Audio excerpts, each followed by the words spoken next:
bespoke radio for the masses. Headline edition, July 8, 1947.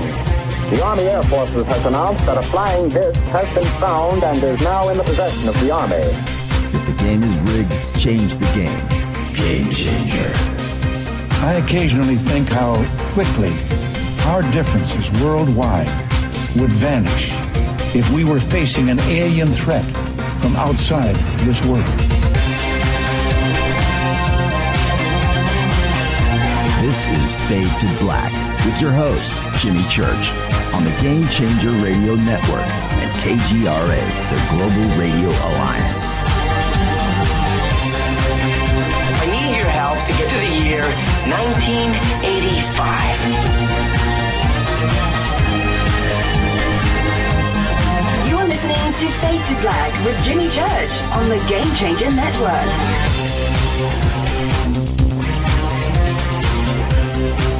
Good evening, Fade to Black. Bespoke radio for the masses. Yeah, man. Today's Tuesday, February 6th, 2018. 37 days into the new year, just 328 days left. We are live from a bunker somewhere in downtown Burbank, California. And I would like to welcome everybody listening all around the world, all across the United States. Hither and thither, to and fro, back and forth, up and down, east and west, north and south, far and near. This is Fade to Black for KJCR, the Game Changer Network, and KGRA, the planet. I'm your host, Jimmy Church. What is cracking? How you doing? What an amazing day for this planet today. Absolutely incredible. We'll be talking about that in a few minutes. Tonight's very special guest, Darryl Anka, is here. We're going to talk about his documentary, First Contact, and how Bashar entered his world. It's an incredible story. Tomorrow night is a special Fader night. We're going to do a few special guests. And James Gilliland's going to be here. He's down in Mexico. He's going to be here. And the crew from Modern Masters is going to be here. A few other special guests are going to be here because they are going to help me announce our Soul Tech Conference up at the ECETI Ranch this August. It's a big night for us tomorrow night, so get ready. And it's going to be a lot of fun. Open lines. We're going to do all of that. 323-825-5045 or 323-275-9695. Be doing all of that tomorrow night. But it's a special Fader night because Thursday night we're taking the night off. We are working all day and night and getting ready for Conscious Life Expo, which kicks off on Friday. So, yeah, I would like to think that we're taking the day off and we're going to bask in the sun and have little drinks with umbrellas in it. No, that's not the case. Not at all. So, yeah, we're taking the day off on Thursday, getting ready for the conference because we need to be down there bright and early to see everyone on Friday. Okay, so follow us on Twitter at JChurchRadio. Simple. On what's that? All on my birthday, Jimmy? What is all on your birthday? When is your birthday, John? Tomorrow? Or Thursday? What are you saying? That's interesting. Okay, that just came out of nowhere. I mean, is today your birthday is what I mean? Did I miss something here? And that's popping up in Twitter, everybody. Follow us on Twitter at JChurchRadio. Hashtag F2B is the Sandbox. That's where all the action occurs. If you're not hanging out in one of the chat rooms, like over in Spreaker, and I see that everybody is rolled into the chat room on Spreaker, and of course the chat room over at KGRA, the planet. Okay, so there's plenty of ways to hang out. Tomorrow, Wednesday, it's Franky Four Fingers' birthday. I can't believe it. He's going to be 29 years old, cut off one of his fingers before the age of 20, and has lived the last 9 years with four fingers. Hence, We call him Franky Four Fingers. Some call him 29 because he's just 29 years old. Well, there you go. I'll save the happy birthday stuff for tomorrow night. All right, Franky. Follow us on Twitter at JChurchRadio, Facebook, YouTube. All you have to do is go over to jimmychurchradio.com and click on those little buttons right there where you can follow, like, and subscribe. And I just mentioned the Sandbox on Twitter. It's hashtag F2B. Any questions or comments tonight for Bashar, for Darryl Anka? Did I just say Bashar? For Darryl Anka or myself, use hashtag F2BQ. You can email throughout the show, Jimmy at jimmychurchradio.com. And there you go. This Friday will be our first event of the year, which is the Conscious Life Expo. It's this Friday, February 9th through the 12th at the LAX Hilton. Tickets and info over at consciouslifeexpo.com. Just go over to jimmychurchradio.com, click on the banner for Conscious Life Expo. It'll take you straight there. And yes, Rita, the answer is yes. I've made contact. We made contact here in the Valley. Conscious Life Expo. Now, we're going to be there. We have a booth on the mezzanine level. So when you go up the main stairs out of the lobby and you go into check-in or head to the events and everything, right there is the River Moon Coffee Fade to Black booth. It's going to be sitting there all by itself in the mezzanine level. So come on by if you need T-shirts or you want to hang out, you want to say hello. Let me take your picture. That would be cool. It'll all happen right there on the mezzanine level. We have a busy day on Friday, and Friday night will be the Ancient Aliens panel, and with Linda Moulton Howe, David Wilcock, Corey Good, Jay Widener, and William Henry. That will be Friday night, prime time in the Plaza Ballroom, and you do need a ticket for that. So be sure to get the ticket for the Ancient Aliens panel. And then Friday, I'm announcing and emceeing all weekend and hosting. So I'll be doing a bunch of running around, hanging out at the booth, and with all of you, as well as some other events, which includes the Summer of Love party Saturday night in the La Jolla room. I'll be over there too as well. George Norrie's got his events going on, and Teresa's going to be there. Jason's going to be there. I'm going to weasel my way into introducing them. So I'll be hanging out with you guys all weekend. It's going to be great. Conscious Life Expo this weekend. And then June 1st through the 4th, 2018, is Contact in the Desert in Indian Wells, Palm Springs at the Renaissance Resort and Spa.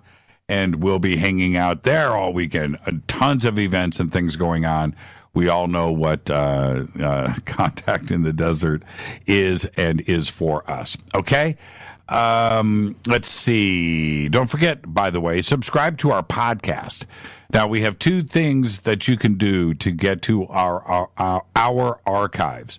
One is to subscribe to our podcast. We have over 800 archive shows, custom apps, Apple, Android, everything is there, all platforms, just $2 a month. Go to jimmychurchradio.com, click on the podcast banner. Or you can become an official Fadernaut. For that, go to our membership section on the site. There are 4 flavors that you can do, and it's all right there. You can go from free to full-on game changer, okay? And there, you can do whatever you want. You're going to get a private email to me. You're going to get the bunker cam. You can get downloadable archives, commercial-free. You can get hats, autographed T-shirts, autographed hats, whatever you want to do. It's all right there in our membership section. Okay, it's all very simple. And don't forget to visit all of our sponsors, Life Change Tea, GetTheTea.com, River Moon Coffee, New Pharma. All 3 of them will be at the Conscious Life Expo. And I think Chip Paul is going to do a presentation there too as well. So you want to check that out. I'm going to be there, okay? And with that, let's get this show cracking, okay? Yesterday, it was Duff McKagan's birthday. Today It's Axl Rose. Isn't that weird? Axl Rose, and today he's 56. And also Rick Astley. That's right. Rick Astley. Do the dance. I want somebody to post a Rick Astley GIF right now. Right now. Post him doing that dance that he does, that he ripped off from Boy George. I want to see that. Today, he is 52. I heard he's still out there singing that song, Rick Astley. Our dead guy's birthday today is the one and only Bob Marley, 1945 to 1981. Died so young at the age of 36. Changed the world by the age of 36. Became known as the ambassador of the third world for his music. Sold over 75 million albums worldwide. Died of cancer at Cedars of Lebanon Hospital in Miami, Florida. And there it is. There it is. There it is. That's going to get a retweet right there, the Rick Astley gift. There's Nancy. That's good. Brandon in Phoenix whipped it out pretty quick, too. He got the Rick Astley in there. It's pretty funny.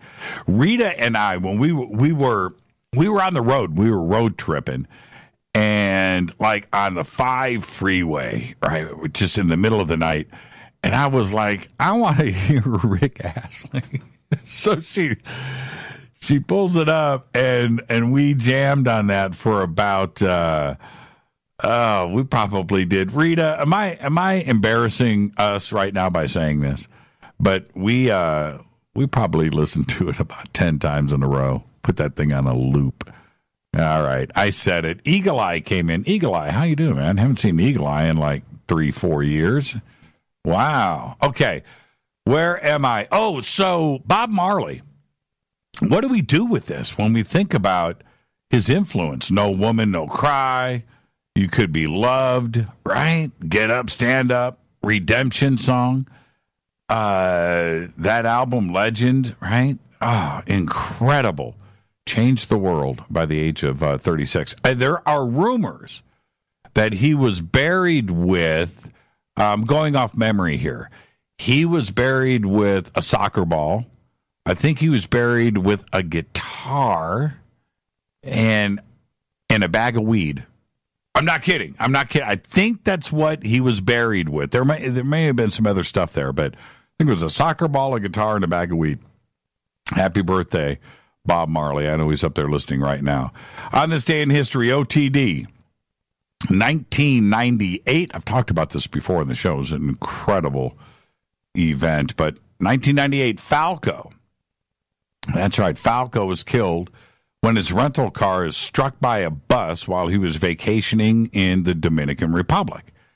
And he was Falco, right? Falco. The man behind Rock Me Amadeus and Der Kommissar, and probably the biggest star, I think, to emerge from Austria since Mozart. Yeah. Fader fact. Senator Joe McCarthy, one of the most embarrassing putzes in history, not just U.S. history, in history, was a heroin addict in his later years. Right? Mr. Clean Cut American. Remember all that stuff? Right? The communist scare, ruining people's lives and careers. Remember that? He was a friggin' heroin addict. And the U.S. government paid for his heroin. That is a fader fact. Tonight, very special guest Darryl Anka is here. We're going to talk about his new documentary, First Contact. It's incredible. I'll tell you how and where you can see it in just a bit. And it's an incredible documentary. James Woods, by the way, does the narration on it. Incredible voice there. And we're going to talk about how Bashar entered his world and Bashar's message. Get ready for that. This is going to be an incredible, not-to-miss show. He's going to be here in a few short minutes. Tomorrow night's another fader night, but it's a special fader night. We've moved it from Thursday to Wednesday. We're taking Thursday night off. And James Gilliland's going to be here live from Mexico. We're going to have the crew from Modern Masters. and other special guests to announce our Soul Tech Conference up at ECETI Ranch this August. The way, we're going to talk about this in depth tomorrow night, but the way that we are approaching this conference and the way that Rita has put this vision together with Modern Masters, and Rita said this from the word go, and so did Modern Masters, and we've sat with them and talked about these ideas way before this conference became a reality on how to teach. And that's what Modern Masters is all about. Everything, UniWiki, this community, the way that this approach is, that's what this conference is going to be. So get ready.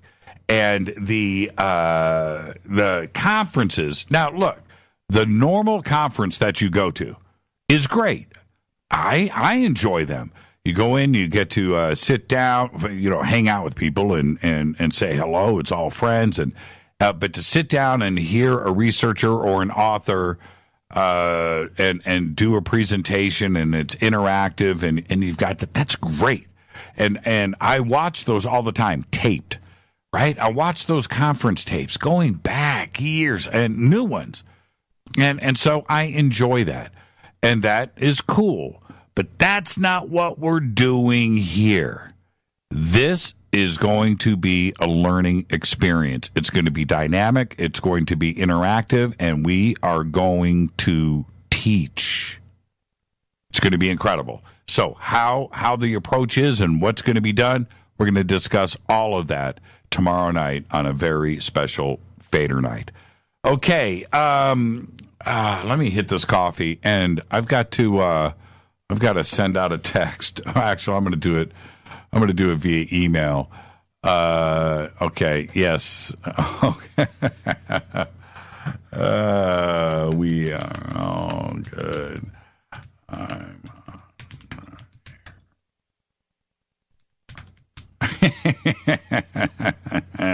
If you only knew what was going on. Don't you wish you knew who I had to do this to right now? Yeah, man, I love my job. Love my job. Today was a huge day. Today was a huge day. The Falcon heavy lift rocket, SpaceX, took off for the first time. I haven't watched a rocket launch live in a couple of decades. Okay, I don't know the last time. I've tried to. They've always been delayed and whatever. But there was never really a reason to watch it. I got to go back to Apollo, the Soyuz Skylab stuff. The last time I watched anything, a couple of the space shuttle launches I did watch. I happened to watch both of the explosions, both of those disasters live. But we're talking a long time ago, in 2003. So that's 15 years ago. That's probably the last live rocket launch that I've watched. Today, watching that Falcon heavy lift, the most powerful rocket ever launched. How many? 27 rocket motors? Crazy presentation, crazy live interactive thing that they did today. And I was on the edge of my seat. That thing is huge. It's big. It's cool. Wow. Right? And we watched it live from the bunker. Did the countdown. I watched the whole 15-minute intro. I'm watching the clock, glued. Couldn't wait. Incredible. Now, what was interesting here? Now, the rocket itself and what it represents for us and our technology and space and everything else and getting to Mars and certainly our own heavy lift vehicles to get up to the ISS. Yes, so important. But that's not what made it so incredible, was it? No. Two things. One, Elon Musk launched one of his Tesla Roadsters, convertible, with a dude in it, Starman. Now, this this vehicle right now, I want you to picture this. There is a car right now in space. There's a car in space going into Mars orbit. There is a convertible, a red convertible right now in space. A car. What the hell? How cool is that? First off, the cool factor on that is off the charts.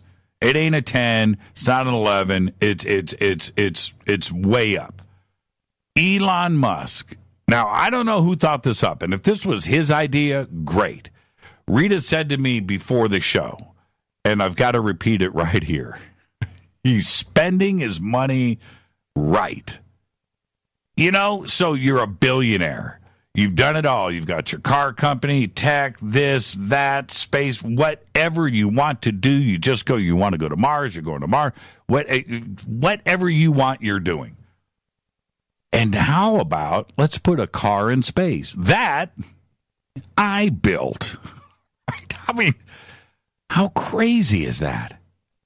Right now, there is a red convertible roadster built on Earth with a dude in it named Starman with his arm on the door sill, hand on the steering wheel, cruising through space, going into a Mars orbit around the sun, and eventually it's probably going to wind up on Mars. Now, if everything fails, it's good for 1 million years or something. 1 million years. Now, it took not NASA, but a civilian to pull that off. Not our government, but a civilian. And that's incredible. And that's incredible point number one. And then something else happened. And I was, as I'm watching, the don't panic on the dashboard, right? On the display. That was cool. What did the plaque say? The plaque's built on Earth by humans. Very cool. And other things, right? But I'm looking, and I'm looking at the view of Starman, and from and back, and then the Earth comes into view, right? And they kind of move the ship a little bit, and they're doing that live feed. They move the car a little bit. It's mounted, and they move it.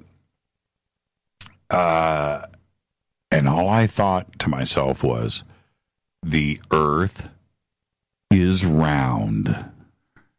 That's all that went through my mind. Isn't that weird? The David Bowie Starman's playing, and they queued that up, right? And that was all cool. And the Earth comes, and it's round. And then they started the alternate camera views. Click, click, click, click, click, right? And the side view, and you could see the camera light, right, on the side of the car. That was cool, right? And you could see that, and it's lighting up the car, and you see Starman with the Earth in the background, and he's cruising, and this beautiful globe, and you could see the shadow underneath. And it was great. It was dramatic, and it was cool, and I watched it over and over again. But I was looking at the round globe, the beautiful planet that was there. And I'm thinking at that moment, every flat earther is bummed. Is bummed out. How long is it going to take? And I'm thinking, I haven't heard from flat earthers in a few months. I haven't heard anything from flat earth at all. Neil deGrasse Tyson is chilled out. That rapper dude isn't talking to me. It's all in the media. It's all died out and gone. So I thought to myself, if there are any flat earthers left, are they, and I'm serious because I don't hear from them anymore. If there's any flat earthers left, what do they have to say about this? It's live, right? It's live. And I was waiting, so I decided to I wanted to start a little fire, I wanted to get under some skin. I wanted, so I posted on social media, Flat Earthers, where are you? What you got to say about this, brah? Right? Come on, brah. Where you at? Nothing. Crickets. And if you are a flat earther, and the only response that you can come back with, hey, man, it's real-time CGI on the video feed. They're fixing it. It's a fisheye. It's CGI. It's painted. It's a photo. It's a backdrop. It's a green screen. It's not real. It didn't actually take off. It's whatever. They're all in on it. It's NASA. It's the government. It's Russia. It's everybody. I was waiting for what can you say? What is your response to that? You can't say anything at all. And they haven't. I haven't jumped in to Twitter and checked out the responses or anything. I was hoping for something. No, I shouldn't say that. Once I didn't see any reactions from anybody, I stopped looking for it. I was surprised. I don't have 1 million Twitter followers, but I got a lot. I don't have, these huge numbers out there, but, I've got enough out there social media presence. What's this? Oh, Rita just said, flat earthers are afraid to call Elon a liar. Right? Rita's absolute. You can't, are you going to drag Elon Musk through this? That he's part of the conspiracy, you really can't. It's a zone that, you really can't go into. And that was my incredible point number 2. All CGI, whatever. Oh, Franky Four Fingers trying to get one last blast in. I get it. I don't understand the flat earth theory. I really don't. I've said from the beginning that I just thought it was people trying to debate and trying to have fun and trying to troll and get these arguments going. That's what I think. I don't think there's any flat earther out there that truly thinks the earth is flat. They don't believe that. They don't believe there's a plastic dome. They don't believe that. The sun is they don't believe any of that. They're just trying to push buttons and cause an argument. There are some out there that have fallen victim to the flat earth theory and have bought into some of it, and for them they are committed, but you can only hold on to that for so long. And I think that they have just faded away. They're gone. The main dudes out there, this disinfo campaign that they've started to create YouTube clicks and try to have their moment of fame, all of that, it just run its course. And today was the nail in the coffin. It was the proverbial slap, and it was incredible. It was absolutely incredible to see that in real time. It was breathtaking. I really enjoyed. I haven't had that feeling since I was a little kid with Apollo. And watching that happen today was just pure excitement. I feel proud of SpaceX and Elon Musk and what they managed to achieve, something that it appears that our government and NASA could not. And with that, I'm going to get out of here because Darryl Anka is here, and we're going to have an amazing conversation tonight. We're going to talk about his new film. Well, it was actually released last year, his film, First Contact. So we're going to talk about that, narrated by James Woods. We're going to talk about Bashar tonight. We're going to talk about channeling. We're going to talk about us, planet Earth, disclosure, ET contact, reality, parallel worlds. We're going to do it all tonight. Get ready. This is Fade to Black. I'm your host, Jimmy Church. Follow me on Twitter at JChurchRadio. I'll be right back with our guest, Darryl Anka. Stay with me.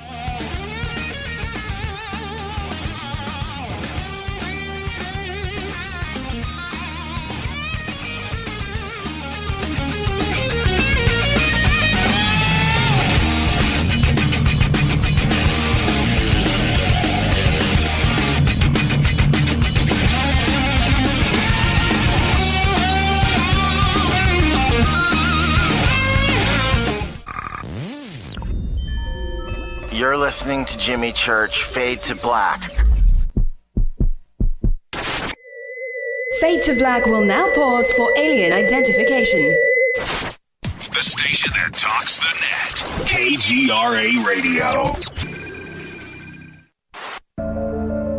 When you take the beans from Central America with dashes of Indonesian and African mixed in and then roast it to the dark side of fade to black, you create the ultimate brew of fringe. Introducing the Fade to Black blend from Rivermoon Coffee. Yes, Rivermoon's darkest customized roast was created for the love of Fade to Black. The alchemy of masterful roasting and smoking the beans is in every sip of this full-bodied, dark Java. I need my coffee dark, deep, with distinct bittersweet chocolate highlights, just like the bunker.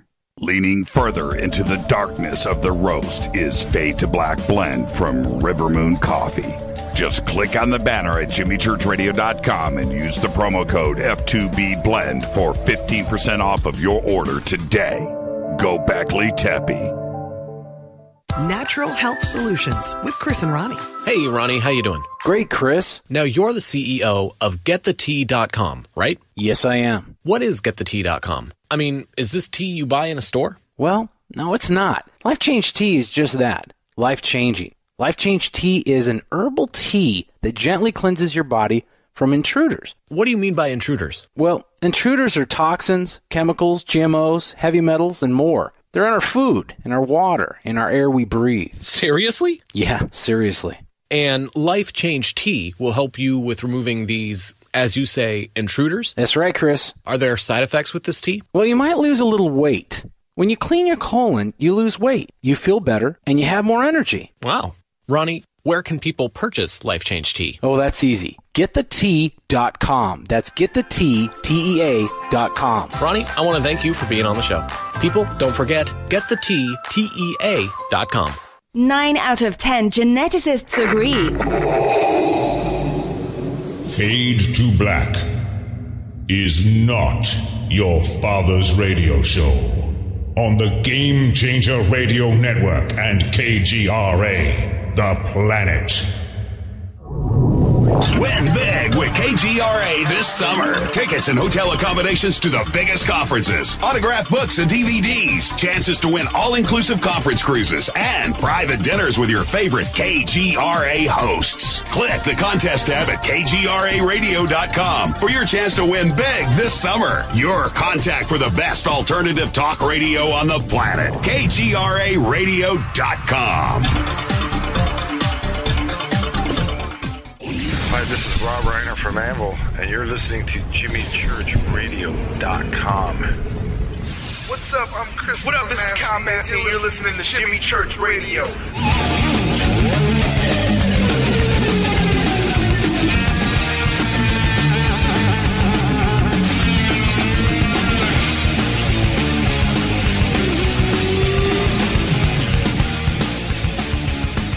All right, welcome back. Fade to Black. I'm your host, Jimmy Church. This segment of Fade to Black is proudly brought to you by Life Change Tea. Use the promo code FADER, F-A-D-E-R, right now. Click on their banners at jimmychurchradio.com. You're going to get free shipping. Ancient Life Oil, the best. Tonight, our guest is Darryl Anka. He's been channeling the multidimensional being from the future known as Bashar for 34 years. Now, along with Edgar Cayce, Seth, Abraham-Hicks, the Bashar material has been heralded as some of the most relevant, compelling, and dynamic information delivered to this planet to date. In addition to channeling Bashar, Darryl expresses his creative talents in the forms of writing, directing, producing films through his production company, Zia Films.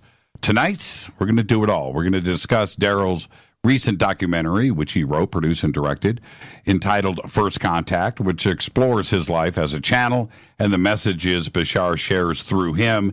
And we're going to talk about how Bashar entered his life and how it changed his world and ours. I would like to welcome back to Fade to Black the one and only Darryl Anka. Darryl, good evening, my friend. How are you? I'm good, Jimmy. Thank you so much for having me on the show. I appreciate it. It's just amazing to hear your voice again. And you know what? I'm going to start here. We talked about this last week, but it's been 4 years since you've been on this show. I don't know what kind of time travel we've been going through, but it's been 4 years.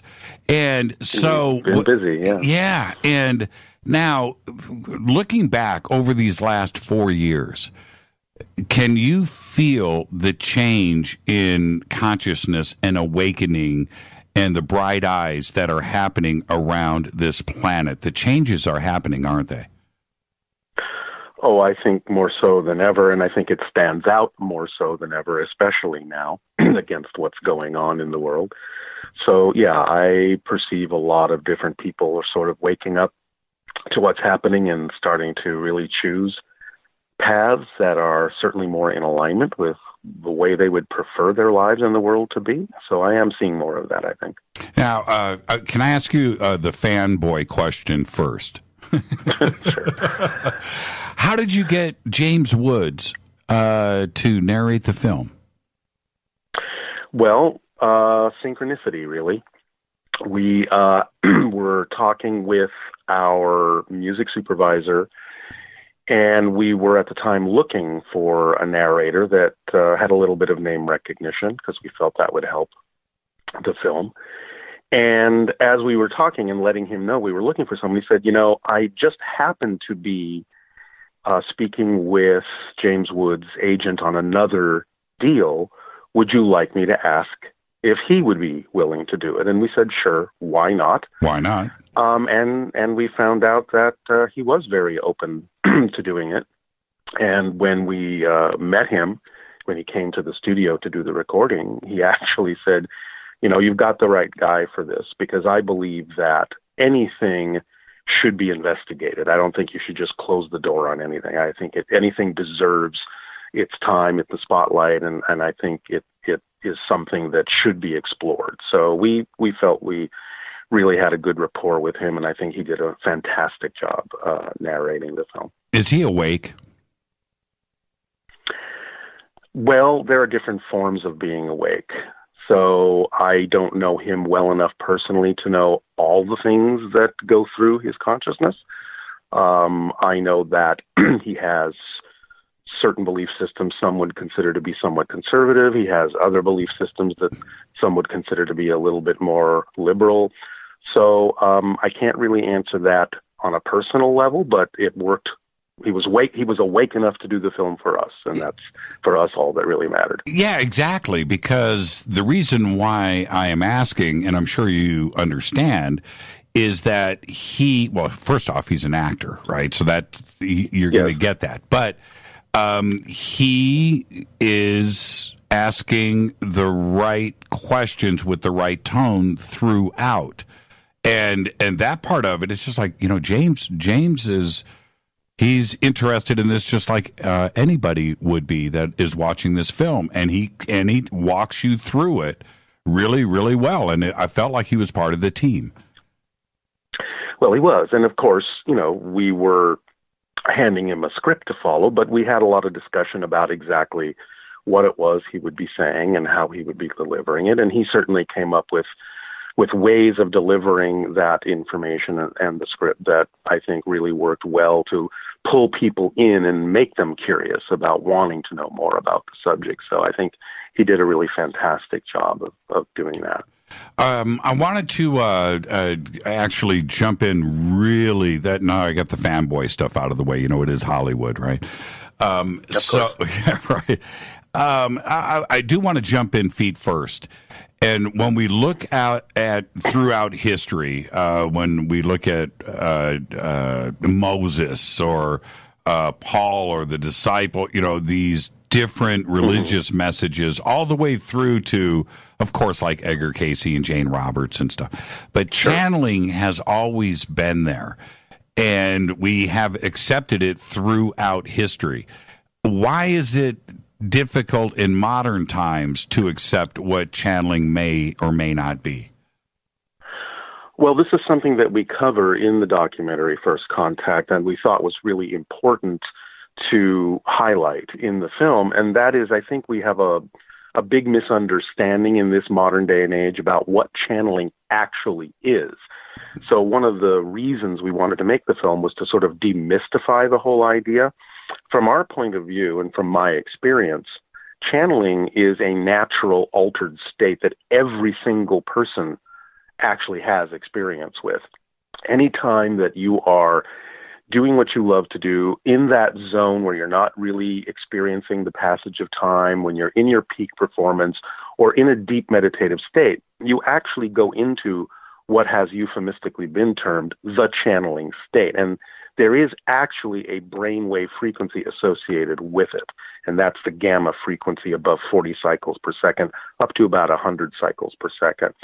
One of the things we did in the movie was I actually did a channeling session with Bashar, with my head wired to a brainwave machine, an EEG machine, just to see what's going on in my brain when I'm in the channeling state. And there were actually some profoundly interesting differences from my normal waking state to what happened in my brain when I was channeling. So we highlight that in the film. And I think for the first time, we sort of scientifically demonstrate not necessarily the existence of Bashar, because we can't really prove that, but we demonstrate very clearly that channeling is a true altered state that we all have the ability to express, and that from time to time in our lives, we all do express. So I think it's just a lot of confusion in modern times about what things are defined to be. And in attempting to sort of get away from some of the older, outdated, societal or mythological ideas of it, we've just sort of thrown the baby out with the bathwater and assumed that there was nothing to it. But I'm hoping that the information we're providing in First Contact can actually bring people back to an understanding of looking at these things scientifically, because there is a scientific and a natural basis for that state. Yeah, and it's presented really well in the film, the science and medical. You. Yeah, and we're going to come back to that because I found that really, really intriguing. And I think for all of us, when it comes to this supernatural ideas, right, this kind of thing, we always come back to the science. And I think science is now working towards a lot of proof in that area. And we'll talk about that in a bit. But I want to do this. We've talked, and your history is out there. But the way that you present it in the film, and certainly with the reenactments too as well, really well done. Mm-hmm. But it reveals a side that most of us don't know about you. And for me, because we're talking about the connection. And how that occurs in your brain.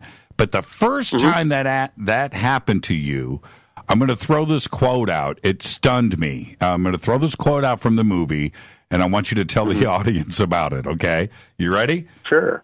There is an entity right here now for you if you are ready to begin.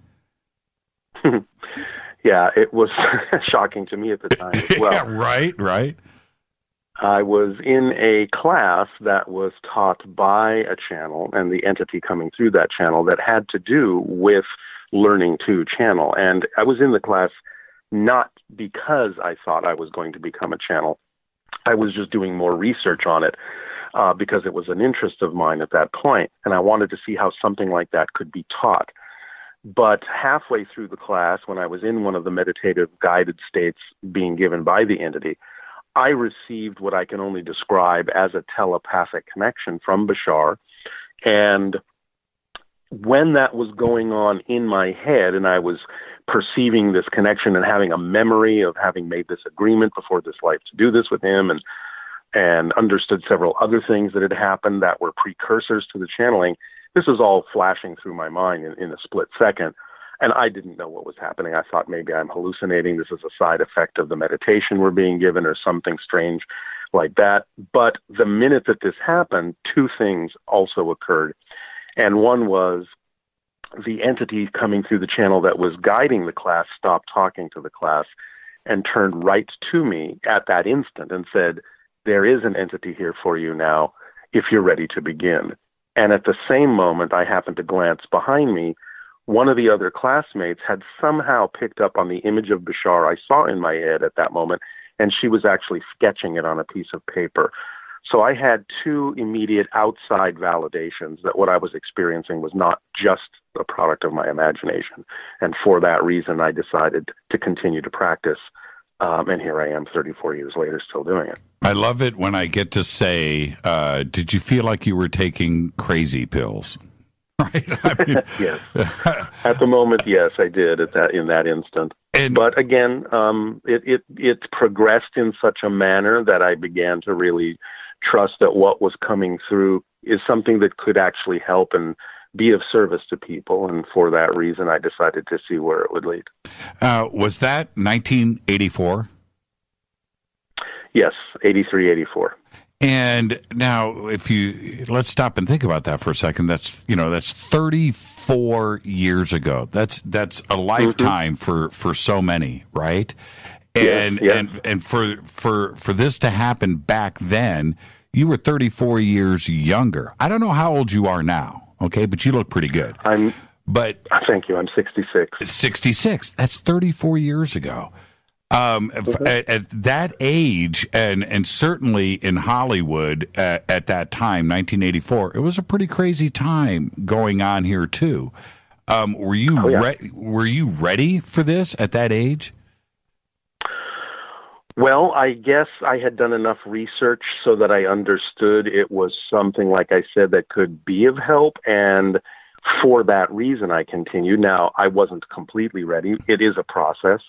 And the only thing is that by doing the channeling, I took myself through a process that made me more ready to continue to do it. So it was sort of a self-perpetuating, self-bootstrapping kind of thing, because, in other words, the more I did it, the better I got, the easier it was, the more profound the information was that came through. So it kept improving and kept being more and more exciting. And so, in a sense, it kept me interested. It kept me going. It kept me doing it. So, and remember, of course, this was all predicated from 2 UFO sightings I had 10 years before I even started channeling. That's what really started me on the road to learning about things like UFOs, learning about things like, psychic abilities and channeling and all sorts of things from things like the Jane Roberts, Seth books and so on and so forth. So I had a pretty good idea of what could happen with channeling at that point, and I think therefore I was prepared enough to go ahead, to be able to make the decision to go ahead, knowing that it would be something that would have a positive outcome. That scene coming down the 405, I remember when you first discussed this with me 4 years ago, and me being from Sherman Oaks, and that's where this incident happened. I had a visualization back then of, because when you live here, you go down the 405, you see that dramatic view, and you get used to it, right? And when you had told me about it, I pictured it in my mind, the Marriott Hotel. You and I laughed about it. You were like, yeah, Jimmy, that's exactly right, that hotel. Well, anyway, to see it in the movie, it was exactly how I pictured it in my mind's eye. Cool. Yeah. Pretty. That whole Fallbrook and everything that you shot in the film.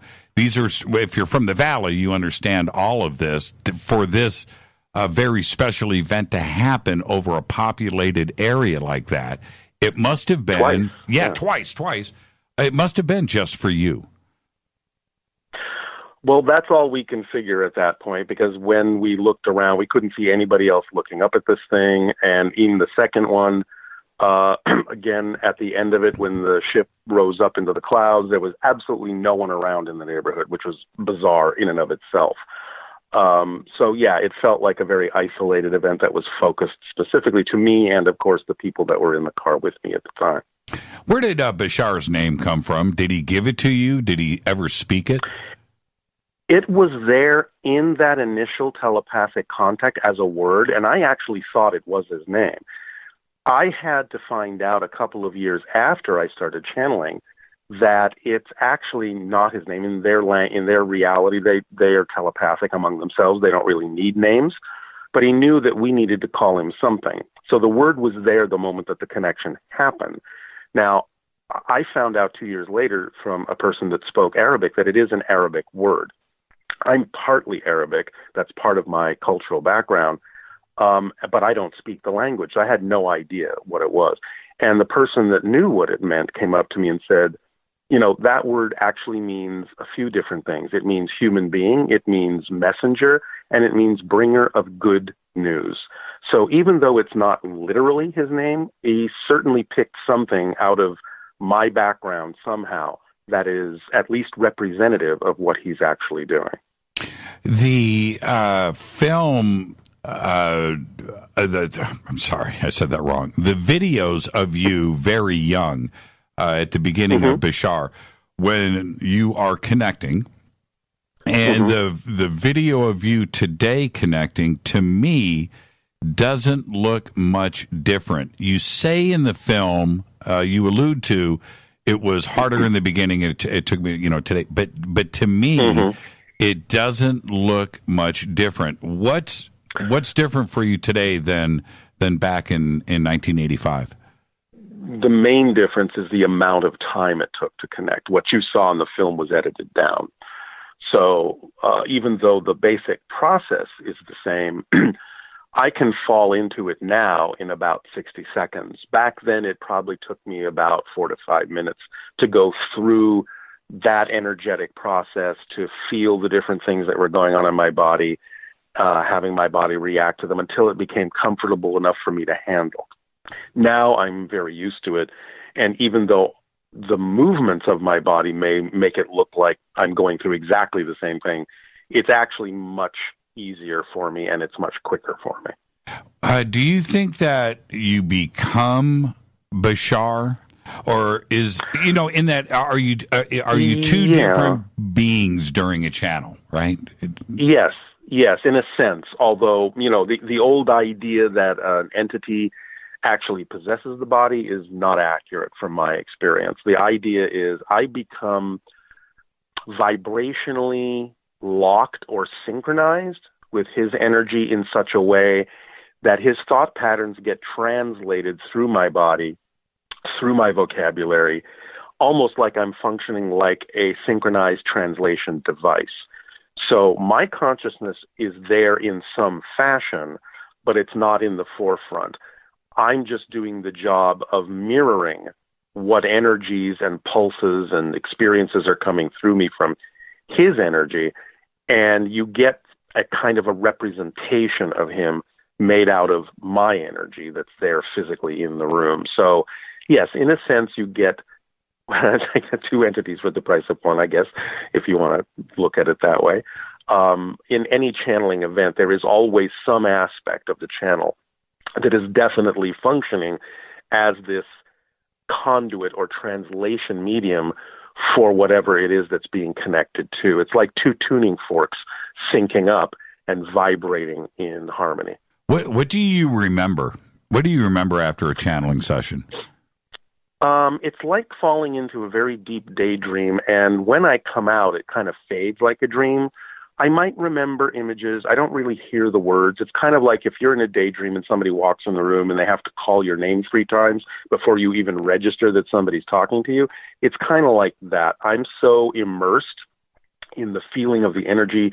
I see pictures that are sometimes literal representations of what he might be discussing or abstract symbolic representations, but time is very collapsed for me in that. And let's say I do a 2-hour channeling. When I come out of it, if somebody asks me, well, how much time do you feel has passed? It's almost about maybe half the amount of time or less that actually I experience in that channeling state. What about it's like, so it's just like kind of being lost in a very energetic, very dynamic daydream. And what about physically? Are you spent? No, I'm actually energized. Now, in the beginning, before I learned to really let that energy through fully as I am now, it did tire me out because I wasn't used to it. I felt like it was something I had to expend energy to bring through. But as I began to learn what channeling is really all about and how it's really more relaxing into the energy, it became more about like riding a wave of his energy. And so I'm actually left with energy at the end. It's like I've actually taken a nap and I'm more balanced, more refreshed. I am a little hungry most of the time when I come out, so I know that there's an indication that some energy has been spent, but I usually do not feel tired when I come out. I'm disoriented for a moment because it's like waking up from a dream, but once I'm fully back, it's like I'm really like I had a really good nap. We're going to hit a break here in about 4 minutes, so just heads up. Bashar's humor. Now, Bashar's humor is funny. Bashar's humor is quick. I mean, that's some quick stuff, and Bashar's humor is improvised, right? Okay, completely. Exactly. You have to see a session, everybody, to understand what I am saying here, but it's normally with some audience interaction, and it's improvised, but it's funny, it's cool, it's sharp, it's very sharp, but it's also Bashar, right? Yep. What does that say about Bashar having a sense of humor and that kind of emotion? Because it's quick wit, man, it's good stuff. Yeah, well, I think it in some senses, it humanizes him. It makes him more relatable. Their society is a humorous society. I don't think that extraterrestrials have to be devoid of that particular capacity. And he demonstrates certainly that they're not.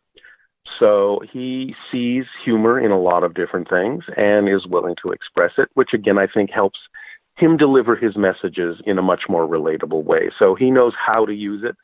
And he's having fun with people. He's engaging with people and inviting them to engage with him and have fun as well.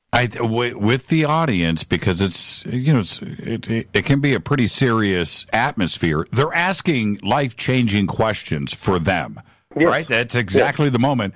And then they come back, Bashar comes back with a 1-2 like that. It's just like it lightens the mood for sure, but it's also right at the point of somebody's epiphany question, right? Yeah, but see, sometimes the idea of putting people in a lighter state is actually making it easier for them to receive the information that will make the changes that they want to make. Because sometimes when they're too serious, it's like they're blocking the information within themselves because they're trying too hard. So I think he uses humor to lighten the mood.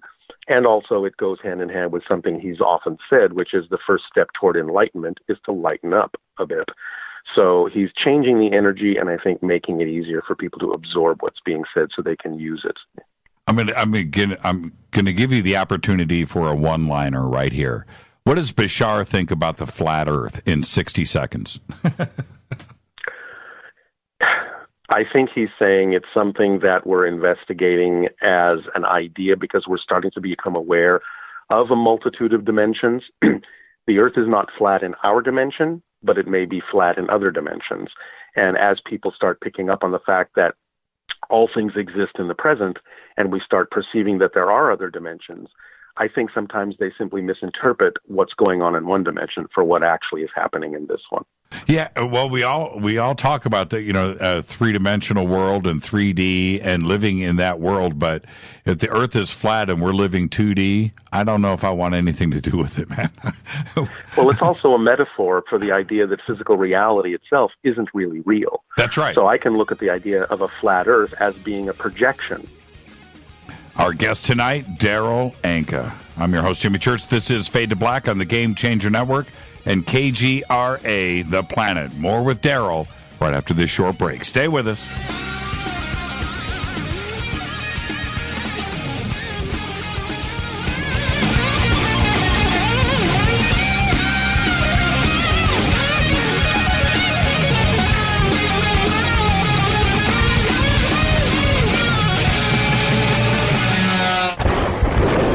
This is Fade to Black with Jimmy Church on the Game Changer Radio Network and KGRA, the Global Radio Alliance.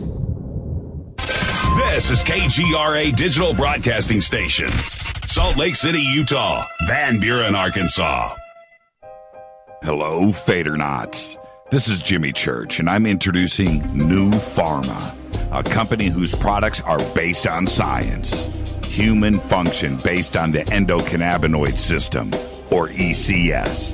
New Pharma firmly believes in this science and their research indicates that support of the ECS provides the beneficial effects for a healthy lifestyle. New Pharma's science includes relief capsules for pain relief, sleep capsules, which are natural support for occasional sleeplessness. Foundation is support for your ECS, and Fit capsules support your active lifestyle. Just click on the banner at jimmychurchradio.com and use the promo code F2B for a 33% discount on all of their products. Or visit newpharma.com for all of the knowledge on the science. That's GNUpharma.com. Go Backley Tappy. Hello, I'm Katy, and you're listening to my main man, Jimmy Church, on jimmychurchradio.com. Hi, this is Ray Hobbs here, repping the planet, and you're listening to my good friend, Jimmy Church, Fade to Black, on the Game Changer Network and the KGRA digital broadcast station. This is Toby Kebbell. You're listening to jimmychurchradio.com. Don't hurt me, Jimmy. I'm only little. Hey, I'm Adrian Grenier. And this is Ari Gold. We're the Honey Brothers. We're of the Honey Brothers. Hey, I'm Adrian Grenier. And I'm Ari Gold. We're the Honey Brothers. And you're listening to Jimmy Church. The Revolution. Ancient Life Oil. Life-changing. The real oil. CBD is truly ancient life oil from the source. This oil has no psychoactive effect and is also legal in all 50 states. When you're healthy, you're happy. The truth about this wonderful plant is that it wants to give back to mankind life, longevity, and happiness. Ancient Life Oil are golden grade, all organic, non-GMO, and infused with high-quality liquid coconut oil. It's simple. Just go to ancientlifeoil.com today. That's ancientlifeoil.com. The best, purest, organic, and non-GMO CBD in the world. Go Backley Tappy. The statements made regarding these products have not been evaluated by the Food and Drug Administration. These products are not intended to diagnose, treat, cure, or prevent any disease. Please consult your healthcare professional about potential interactions or other possible complications before using any product. This is Micah Hanks of the Gralien Report, and you're listening to Jimmy Church on Fade to Black, across the globe on the Game Changer Radio Network and the one and only KGRA Radio, The Planet.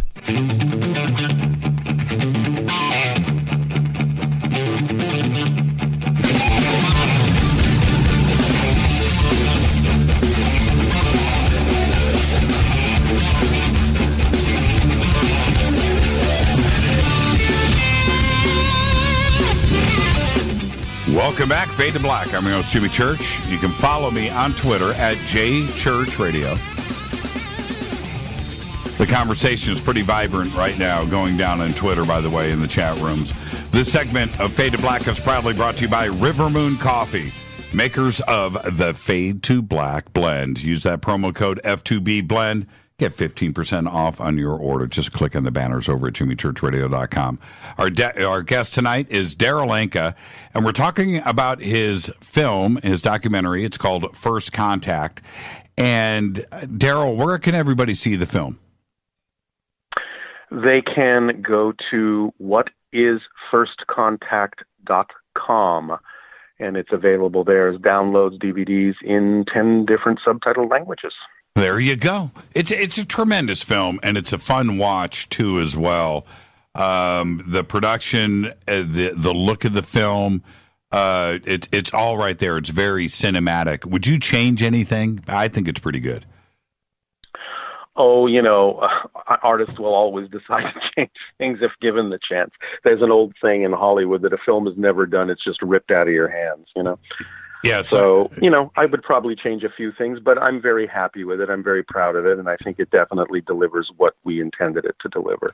When the medical and science segment comes up with the brain scans and the EEGs, mm-hmm. When that comes up, there's a term that stopped me for a second, and I actually went back and did some research on it, and that is mm-hmm. set point. What is a set point?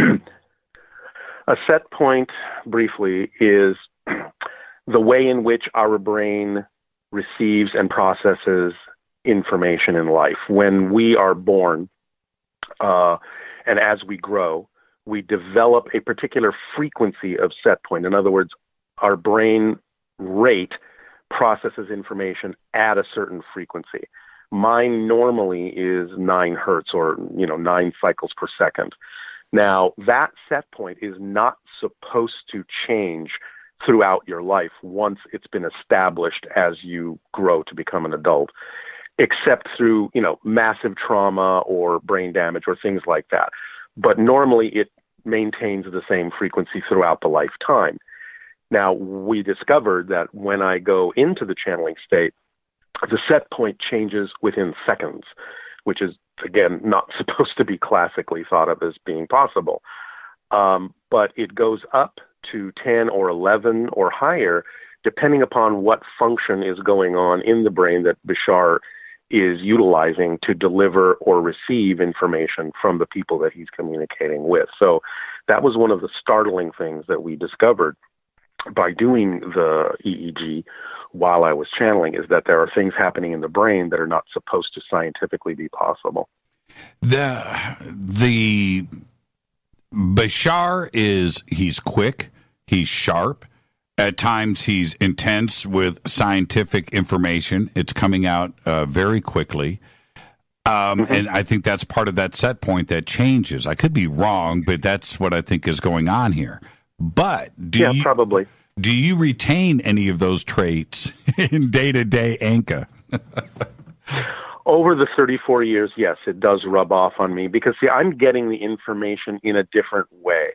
I am being downloaded with basic concepts in ways that I can then apply them in my life, even though I don't necessarily retain the specific way the words came out in the translation for whoever Bashar might be speaking with specifically.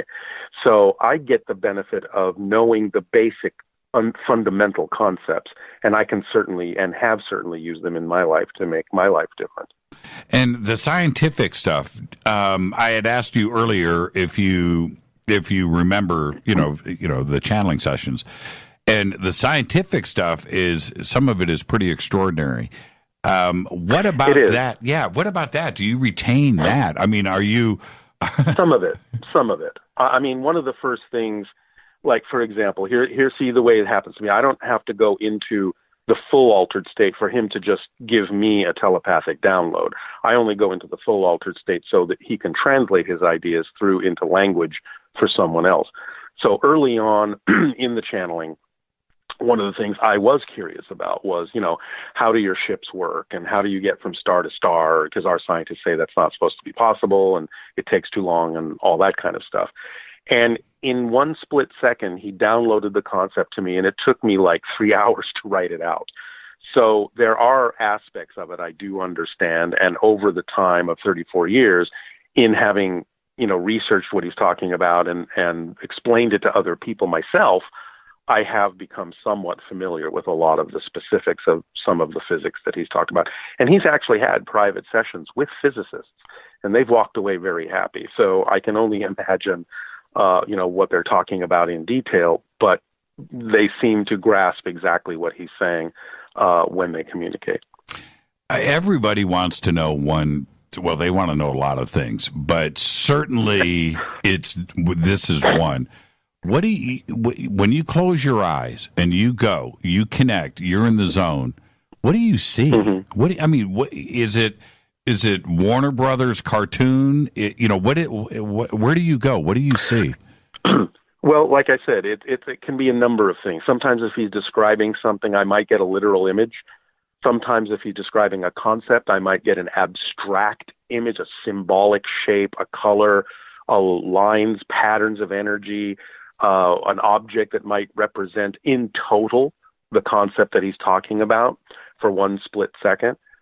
It can be a number of things, and it happens so quickly, it's almost hard to hold on to. It's just like an onslaught of snapshot after snapshot after snapshot in full three-dimensional living color with feeling along with it of whatever the flow of information is that's coming through me. So it's a little hard to describe because it's so fast and it's so ephemeral. Is it addictive? In some senses, yes, because that is the natural state we all aspire to. And when I'm in that state, I'm feeling the way they feel. Right. And one of the most profound things I ever initially realized is when his energy comes through and I get to feel the way they feel and the way they perceive reality and themselves, they haven't got one shred of a doubt about anything that they're saying. They're not giving us opinions and philosophies. They're giving us observations from their experience of their relationship to existence. And they just are so full of conviction. It's a profoundly different state than the way most of us exist on a typical day-to-day basis.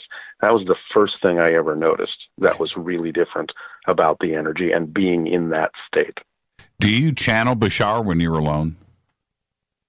I have no need to. Why not? That, like I said, I can receive information in a telepathic way from time to time. But again, also remember from his point of view, it's about me learning what I need to learn on my own without necessarily always running to him. But I only go into the full channeling state when a translation is required for someone else. So I don't need to channel him when I'm alone. If there's a need for him to send me something, it's just a telepathic hit that lasts a fraction of a second. What about the opposite? You're at Jerry's Deli with friends. Does Bashar ever jump in? Does he? No.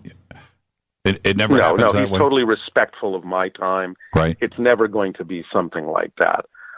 It's always done by agreement. It's always done, in a sense, by appointment. Again, if there is something I need to know for some reason, there might be a blip to get my attention, but he's never going to interfere with what's going on until I'm prepared to receive it. We have we've done a lot of shows on channeling, and your name comes up quite often, and I'm sure that doesn't surprise you. But one thing that we've all been really interested in, it's described, I want everybody to go see the film, but what does Bashar look like? He is the product and a member of what is called a hybrid civilization. They are somewhat human. They are genetically related to us. They are smaller, more slender, about 5 feet high on average, relatively thin, relatively pale, larger eyes than ours, no hair on the males, hair on the females, tends to be white, although he says there are exceptions. Slightly smaller nose, smaller mouth, smaller ears, slightly larger head than we would consider normal. So the typical kind of, or what's now considered to be the typical sort of hybrid being that is technically or theoretically the result of what has long been termed the alien abduction phenomenon. So it's a cross between what we call the gray beings and the human being, sort of a 50-50 mix. With the way, I'm sure you're going to say, yeah, it's pretty close, but the way that he's depicted in the film, are you cool with that? Are you cool with that? I'll say exactly what you thought I would say. It's pretty close. It's pretty close. Yeah. Yeah. I mean, if we had had more time, more money, and we could really dig into the subtleties of the image that we created by computer graphics, we could have gone a little bit more realistic. But that's about as close as we could get, and we feel it's representative enough to get the point across. It's not that far off. The funny thing for me, and this is where you and I have this very strange connection, Sherman Oaks, and my little episode that happened to me only once, by the way, was in Sherman Oaks, right a couple of blocks from that hotel. And I had this dude show up in my bedroom at 3:00 in the morning, and we had a little 15-minute blinking session. We had a standoff, and Bashar. I don't want to give away to the audience what I saw because I like to hear what I don't want to influence them, with what I saw. But the Bashar depiction is pretty trippy to me, Darryl, and it was pretty interesting to see. Also, the way he was dressed, and I wanted to ask you about that too. Is that accurate? I know you're going to say yes, but is that accurate? Yes, they have a technology that is far beyond us. Even in what they're wearing, it's a form of nanotechnology that actually can serve different functions. So let's just say they have a simple, what appears to be a simple sort of one-piece garment, but it can actually do a number of different things, including change color, turn into a spacesuit, regulate temperature, all sorts of other things. So it's a very advanced technology, even though it looks like a very simple kind of garment. Now let's do this. I want to talk about quantum mechanics and parallel worlds and so forth. That's going to get a little bit deep, so we'll save that for after the break. But years ago, I saw a video, probably some bootleg thing that's not on the internet anymore, but it was Bashar on time travel. And I listened to that probably 50 times. I study time travel. I've done 1,000 interviews on it. It's what I do. Bashar's take on time travel was 180 degrees polar opposite of anything that I was trying to understand. It just came and it floored me. Now, if I am a student of the genre, all aspects of it, and I am taken aback, I have to say that this came from someplace special. Tell us about Bashar's take on time travel. His basic take is that what we typically consider time travel in the science fiction sense isn't actually what happens. From their point of view and their understanding of existence, all things exist simultaneously. It's closer to the idea of what we now understand as parallel realities or alternate versions of reality, where all those versions exist at once, similar to the idea, let's say, by example, of watching a TV program. You know that when you're watching one program, there are hundreds of other programs playing at the same time. You just don't see them because you're on a different frequency until you change the channel. So from Bashar's point of view, all of these realities, what we consider to be past, present, and future, all coexist in a sort of a simultaneous now. And when you shift what appears to us to be your place in time, you're actually shifting to a different parallel track. So you're never actually going back, in a sense, into your own time track because you weren't there. So if you wind up, let's say, next to your 10-year-old self by having traveled back in time as a 30-year-old, well, unless you saw a 30-year-old version of yourself join you when you were 10, that's your time track, where there was just you as a 10-year-old. There was no 30-year-old version of you there. So if you go and find a 10-year-old version of yourself in what appears to be the past and actually can take a photo with that 10-year-old version, you're in a different time track because that never happened in yours. So would I be in that photograph? You would be in the photograph of a different time track, sure, but it wouldn't be your past. It would be the past of that 10-year-old version of you in another parallel history, where a 30-year-old version joined him from another parallel reality. So that's his history, not your history. So there wouldn't be a paradox then? No, there's no paradox at all. There's no paradox. No, because you can't change your time track because everything exists at the same time. Everything is fixed.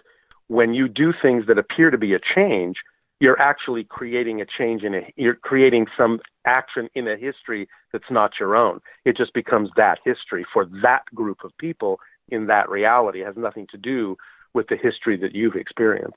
So if there's no paradox, then I could make a change or do something in that time track, right? Yes, you could do anything, and it just becomes part of the history of that time track, which is not yours. Now, what about the opposite? Somebody coming into this time track and altering something, right? And in a sense, that's what Bashar is doing. Right. He is from, in a sense, what we consider to be a future time track, and he is making a connection to what is considered from his point of view, a past version of himself, my life, and he is bringing through information that is actually allowing people to change the course of their lives. So he is coming from one time track and he's affecting another time track.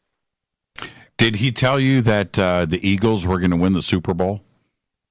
He did not. He should But have. he did say that everything would change in the fall of 2016, and I think we can all agree that it did. In this country, anyway. No doubt. No doubt. Now, what about it? So, and this is what's interesting for me with this. Is this an explanation for false or a bad memory? In a sense, it can be. There is a thing now that has been given a term called the Mandela Effect. Correct. Where, now I'm not saying there isn't such a thing as bad memory. Certainly there can be. Right. But I do think we're beginning to see, as we expand our consciousness, that we're beginning to become aware of literally different histories, different simultaneously coexisting parallel histories.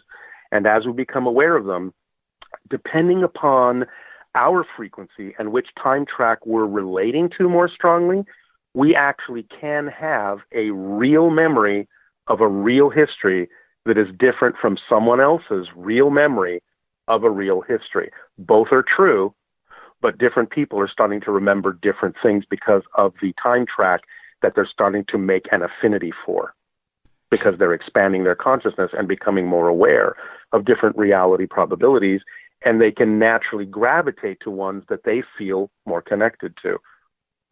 Today, Elon Musk did that tremendous launch, right, of the Falcon heavy lift rocket and launched his convertible up into space. We know that pretty cool, actually, if you stop and think about it, that there is a car right now with a dude in it out in space. It's messing with my head. What do you think Bashar makes of that? It cruised right past him, and I'm sure that they were observing. What do they think about us humans launching a red convertible into space just because? I think they would accept it as part of the fun of learning how to do different kinds of things. I mean, right now, obviously, they see anything that we're doing right now as part of a space program as certainly something. And I don't mean this in a negative way, but certainly we're nowhere near where they are, and they might see it as children playing around with a concept that is fun. But they have a completely different way of relating to the idea of space travel at this point in their evolution. They're thousands of years ahead of us.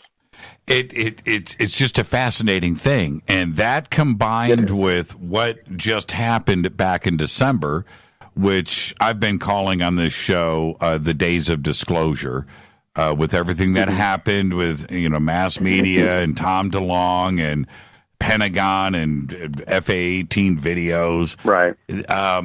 Is Bashar a part of that disclosure? Because you talk about this a lot, disclosure and coming down and getting on the right frequencies, and we're not quite ready.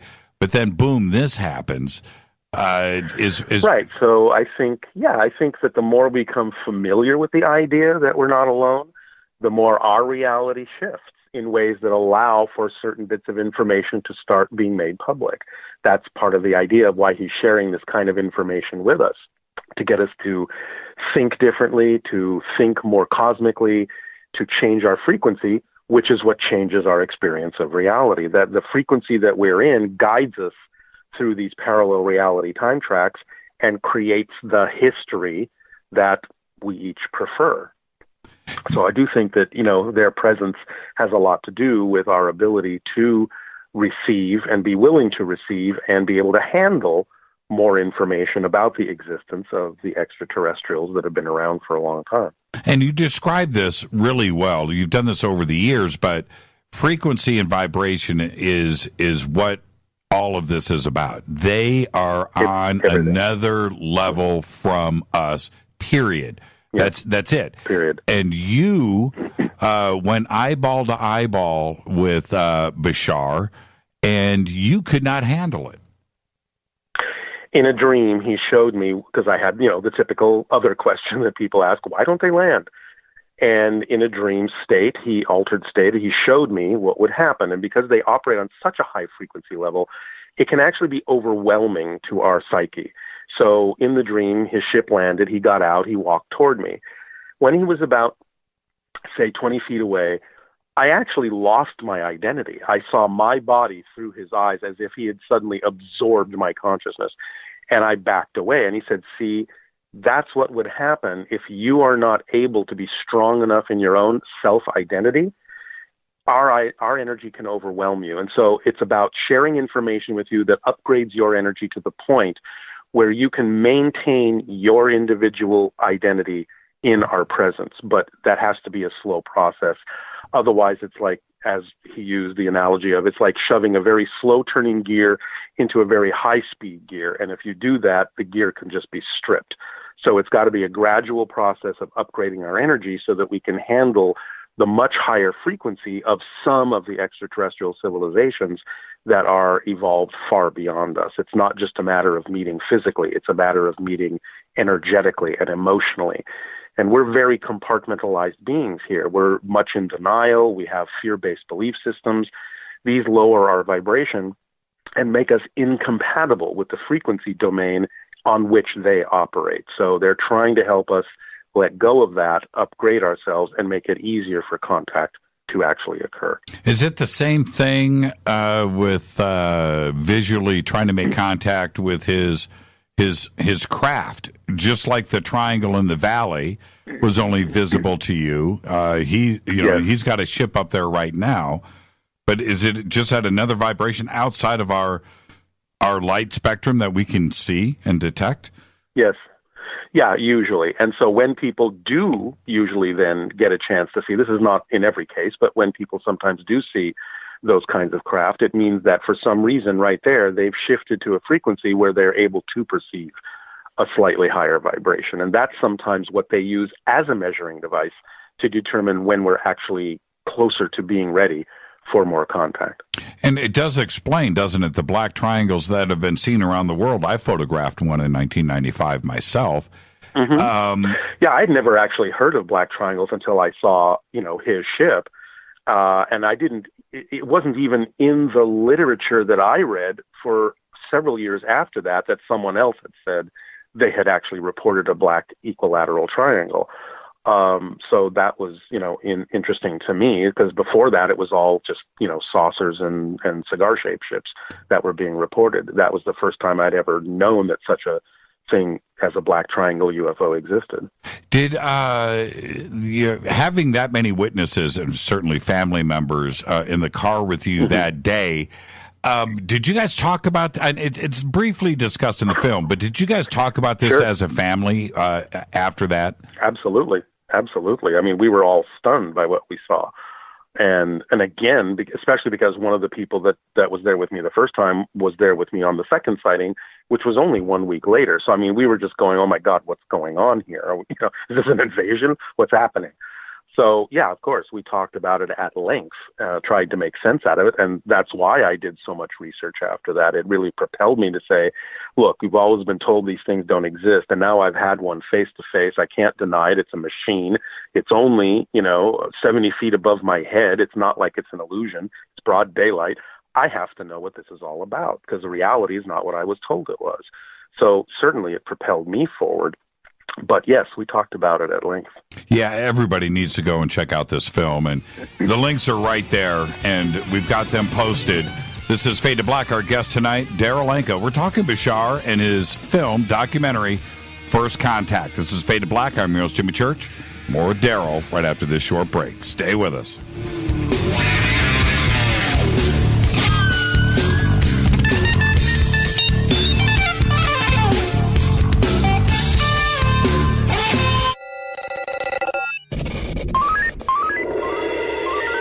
Way out here, we listen to Jimmy Church. You're listening to Fade to Black.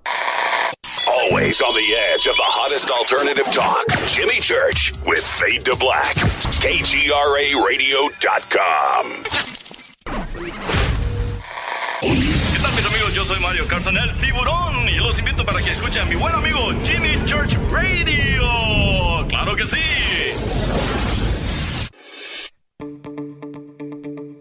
Hurricanes, earthquakes, wildfires. This year we've experienced more than our fair share.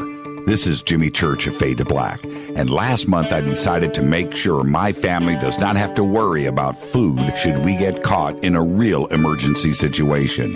Introducing Numana, a healthy, storable product that tastes so good that you'll want to eat it every day instead of just during those times of duress.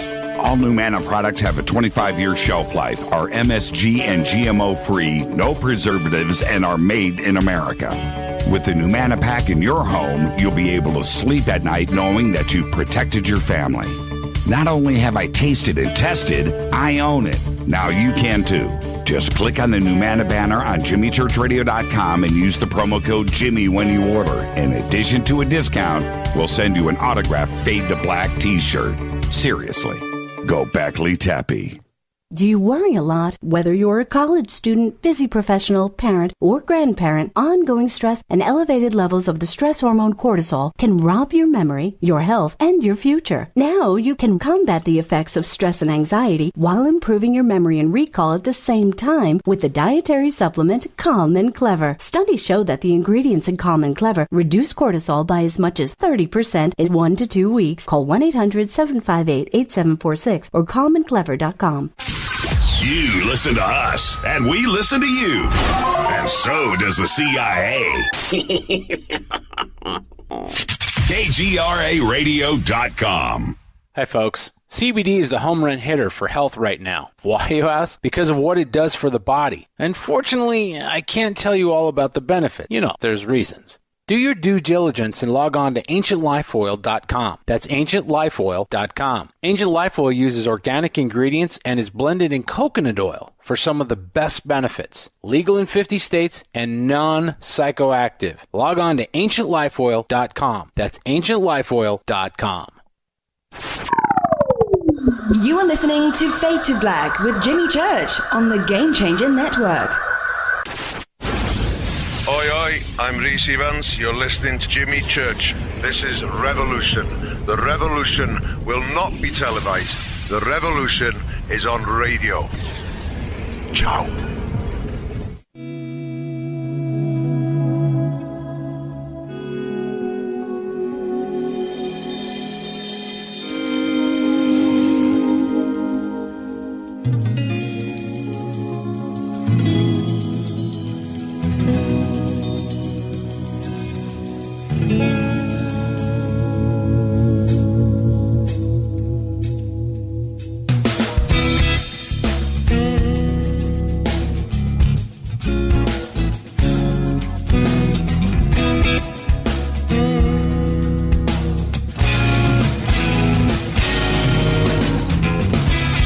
Welcome back, Fade to Black. I'm your host, Jimmy Church. Our guest tonight, Darryl Anka.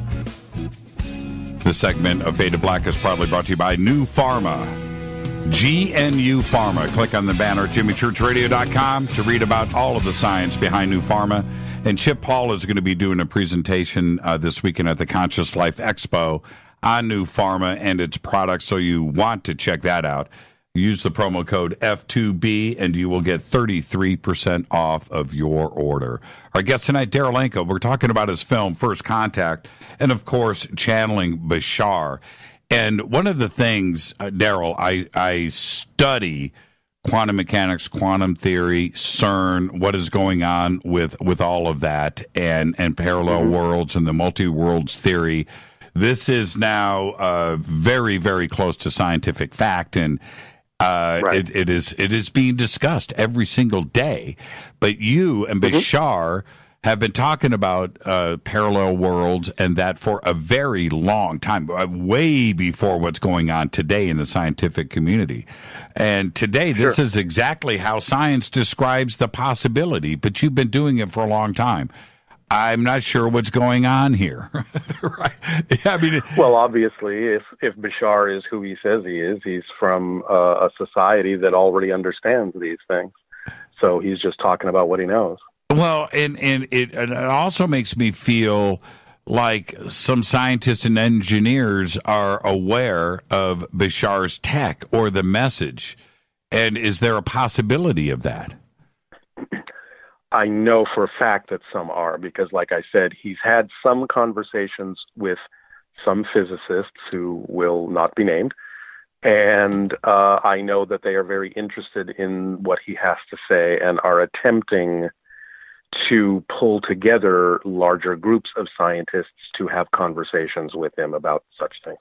Well, and when we have these conversations about quantum mechanics and quantum theory, that in the ET tech that Bashar channels through you to us to help us understand it, it makes me feel like we're close to achieving that type of space travel.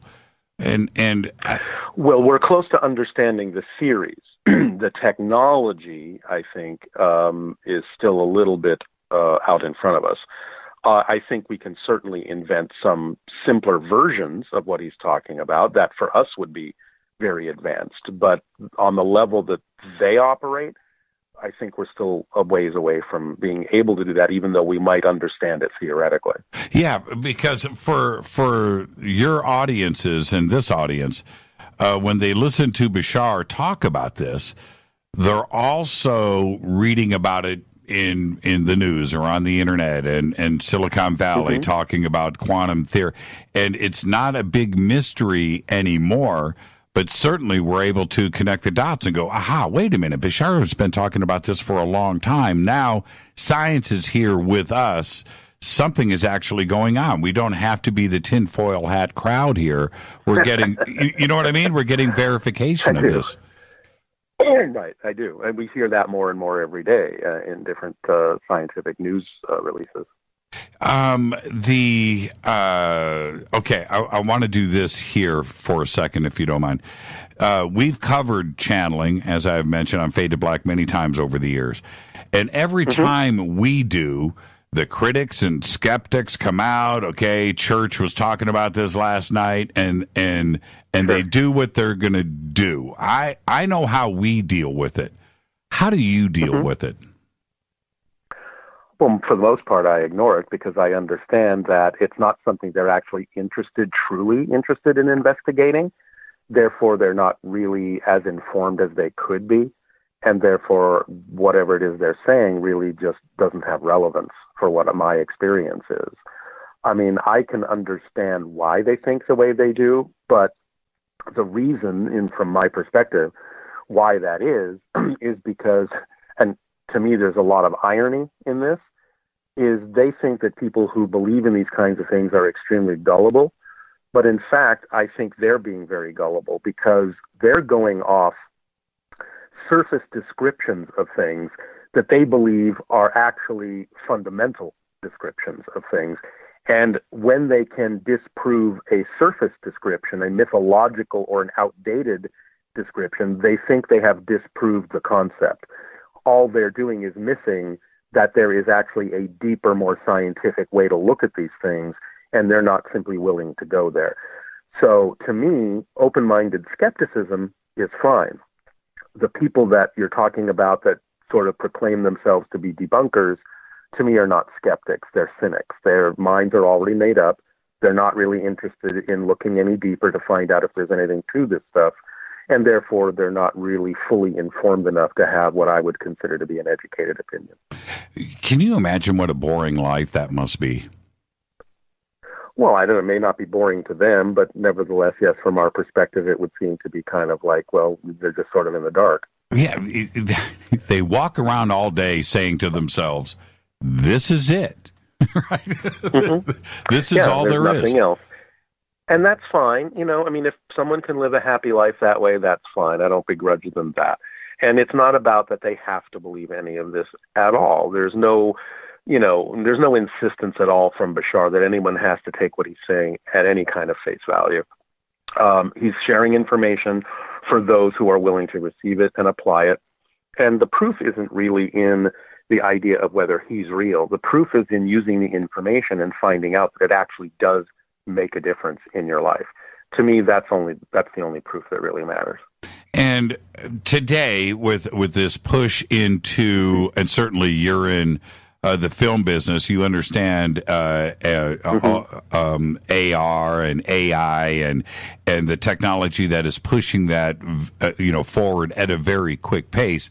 But it's also causing us to try to understand a bit more what reality really is. I mean, it could be, we could be, right? This could all be, this all could be that's kind of the whole zeros. point. Yeah, right, that's kind of the whole point. That's part of what Bashar is actually talking about, is to understand what reality really is and how it works and how we create it and how we experience it, and get a handle on it consciously, so that we can experience the kinds of realities that we prefer, instead of thinking that we're at the mercy of or the victim of something that has nothing at all to do with our ability to change things, which isn't the case.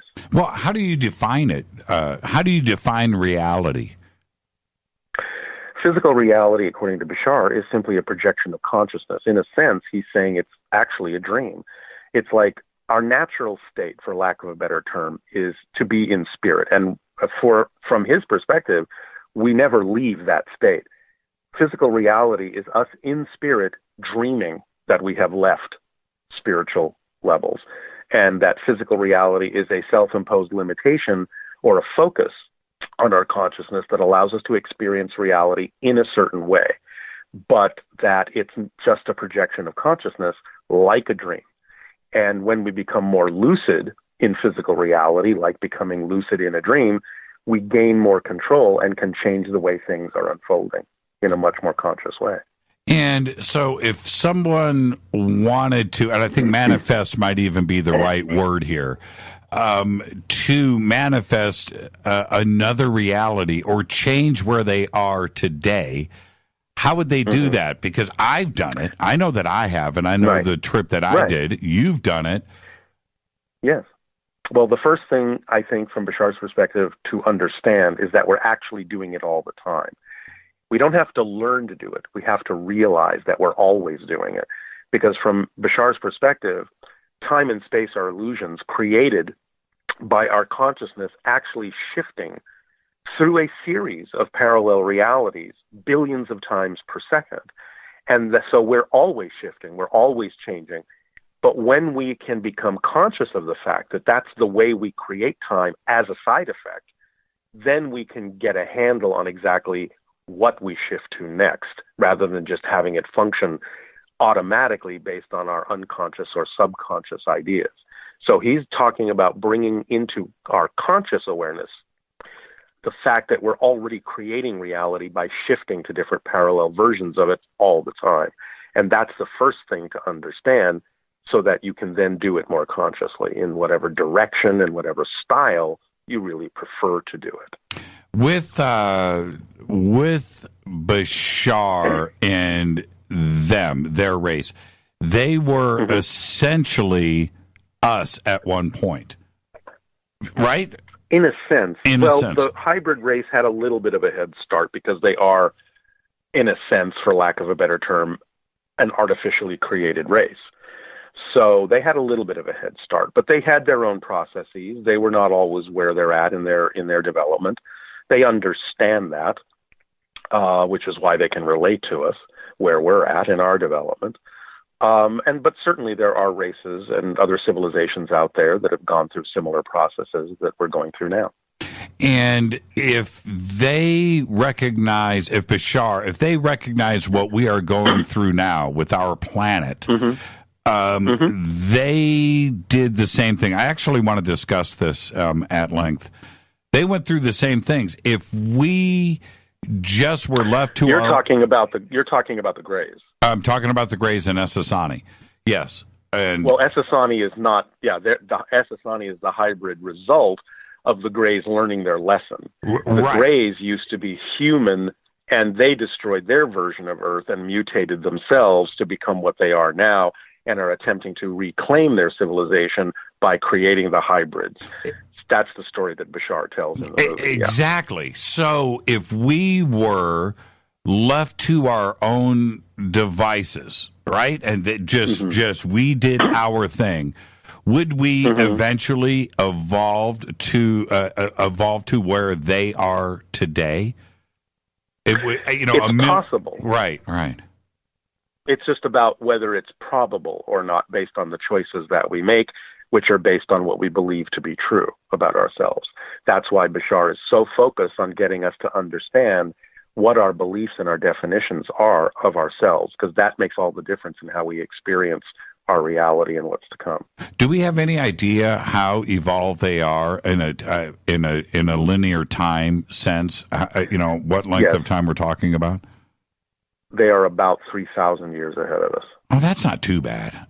Okay. No, not too. And in fact, he's actually said that because we are being given information that allows us to accelerate, we might actually be able to wind up exactly where they are in about 1,000 years. Tell us about Essasani, and I think I think that's the wrong way to put it. I love the way that they have established Essasani, and then their ships are their cities. That's a way out idea that could only be real. It's so out there in concept. Yeah, they've left their planet mostly natural. If they build any structures on the planet itself at all, they're temporary. Their ships, their motherships, can hold literally hundreds of thousands of people. So they use their ships as the cities and leave their planet in a relatively natural state. It's not too dissimilar from Earth. It's got a little more oxygen. It's got a little more water. It's got a slightly, I think, less gravity. It's a little farther away from its star than we are, so its year is longer, although the day is about the same amount of time that ours is. So we could be very comfortable there, but they've left it in a very green, natural kind of a state. And they did that because they messed it up once. Well, again, they didn't mess up. No, I don't mean that like that. You're talking about the process. They're talking about the Greys, which messed up their version of Earth. So they created this Essasani and 4 other worlds for hybrid races and gave them the head start so they wouldn't mess it up. Right. And so they appreciate it for... Yes. They're not going to go and do it a second time. No, they're not. They're not. And that's why they're sharing information with us, because they recognize that we're kind of walking down the same path that the Greys took to destroy their version of Earth, and they're helping us realize we can take a different path. I know this may sound strange, but maybe we should mess this planet up, right? Why so? Well, I mean, because we've never learned our lesson, right? Well, some people have, and remember, from Bashar's perspective, you can never actually change the world you're on anyway. You're changing yourself, and you're shifting to another parallel version of Earth that's already more reflective of the change you've made within yourself. So there will always be versions of Earth that destroy themselves. There will always be versions of Earth that are like heaven on Earth. And it's up to us, by changing ourselves, to guide ourselves to the ones that we prefer or the ones that we believe are possible. So some Earths will destroy themselves. Others may not. Did Bashar's race evolve exponentially or sequentially? Somewhat exponentially, because, again, they had a head start. So by being created as a hybrid civilization and being given certain attributes that were to the benefit of evolving in a positive way, they were able to evolve quite exponentially. And how do we, this comes from Scott. Scott wants to know, how do we change our frequency physically? And you know what? I'm going to be straight with you, Darryl. I get this question nearly every single show when this gets discussed. Yeah, so does Bashar. Right. Get this question all the time, and he has a very succinct formula for this, and it's all about acting on your highest passion. I know that sometimes that seems pretty abstract to people, but when you are willing to actually act on the things in life that contain the most amount of excitement or passion for you, you are actually aligning with your signature fundamental frequency. And by doing so and harmonizing with it, by being willing to act on that, you are actually changing your potential reality, what is probable for you, by raising your vibrational frequency to a higher level on which only certain things can then be experienced. So acting on your passion to the best you're able, as often as you can, and here's the kicker, no insistence on what that outcome is supposed to look like. You actually trigger a set of tools that operate automatically, like synchronicity and path of least resistance and passive connection and all sorts of other things that are part of what Bashar describes as an actual instruction manual for how life works. A lot of the ideas that he shared with us, some very specific ideas, he says, these are not just philosophies. We're actually describing to you the nature and structure of existence, and we're actually providing you a literal instruction manual exactly in the same way that if we gave you an instruction manual to operate a piece of machinery, if you follow the instructions, the machine will work for you in a positive way. If you don't follow the instructions, the machine keeps working, but it can work for you in a negative way because that may be what you're feeding it with. So the instruction manual he's given is designed specifically to help us understand how reality works in a positive way so that we can raise our vibration and experience the result of that higher frequency, which cannot, by definition, contain anything that doesn't serve us in a positive way. When you look at the way the planet is depicted in the film, I'm talking about Essassani, it's pretty close to paradise, right? It's right there. That was their intention. And if you've got that going for you, do the Essassani people have a bad day? Does Bashar ever have a bad day? They don't, do they? Never. It's simply, in fact, he's actually described this recently, I think, in a private session to someone. They have developed the idea of positive synchronicity to such a degree, a high degree. He says they actually operate, their entire society operates on what they call synchronism. And it's now got such a strong momentum behind it. He said it's actually almost impossible for someone to experience anything in a negative way. You would have to almost insist and practice over time, insisting on experiencing something of the opposite nature to what they experience, because it's just become such a part of the fabric of their existence at this point that it has its own inertia, it has its own momentum, and it would be like swimming up a waterfall to go against it at this point. Okay, I got a question here from the Great White North. Yes. You knew this was coming. Please ask Darryl this multi-part question for me. Is Paul Anka your cousin? I know the answer to that, but you can do it. And if so, what does Paul think of your work? And what does his son-in-law, Justin Bateman, think of your work? And do you come home to Canada anymore? I've been to Canada a couple of times. I just don't have a lot of time to travel in the last several years. I haven't seen Paul. We are cousins. Our fathers were brothers, so we're first cousins. There's only one family with that name, Anka. And so anyone that has that last name, unless they changed it to Anka, is probably related to me somehow. Right. I have not seen Paul in a long, long time. I have no idea if he's even aware that I do this. I have no idea what he thinks of it. I have no idea if Justin Bateman is aware of what I do or what he thinks of it if he is. Oh, that was all too direct and not that fun. Sorry. That's what it is. I just have no clue what they think of it, if they even know I do it. You know, this is Hollywood. You're in the business. You don't bump into Justin? My brother has, I believe, but I have not. Huh. Okay. All right. I mean, it would just seem like, the local Starbucks in Encino. But I do see celebrities now and then, but Justin has not been one of them. Wow. Okay. Fair enough. I'm not sure about this next question because I'm not familiar with it. But whatever happened to, this comes from Alex, whatever happened to Bashar's free energy space-time antenna? Well, now and then, people ask him about that. Now and then he'll deliver a little more information on it. But when he delivered the first information on it, he was waiting to see if anyone would do anything about it. So he's waiting to see if someone will actually build what he's already described and get an effect as he's described it.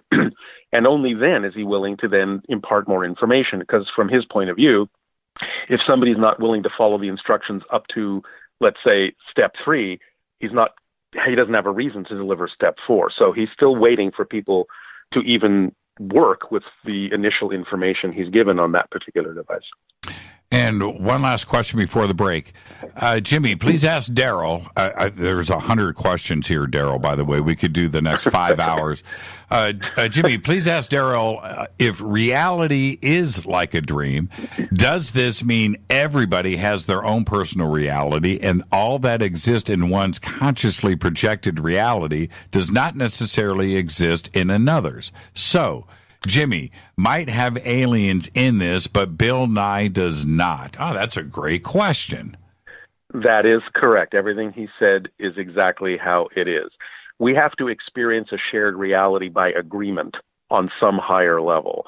So it's quite possible that everyone does have their own reality, and it's quite possible that one person may be experiencing something that another person has simply not agreed to experience in their reality, even though they might be sharing other aspects of that reality and creating it for themselves.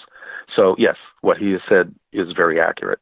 And when we come back, we'll talk about this a bit more. Bashar's been here for a long time, and the interaction they've been aware of this for a long time. What about history? And going back and looking at these different aspects of history that we don't have the answers for and we truly know nothing about, like the pyramids or Göbekli Tepe or the crucifixion. I can go on and on and on and on. There's 100 examples of that. He has talked about some of that. And actually, one of the things he has said is when open contact does finally occur, one of the gifts they're going to be giving us is our complete history. So looking forward to that. But he has touched on some of these things when people ask him about it. And any answer on the pyramids? Well, several things.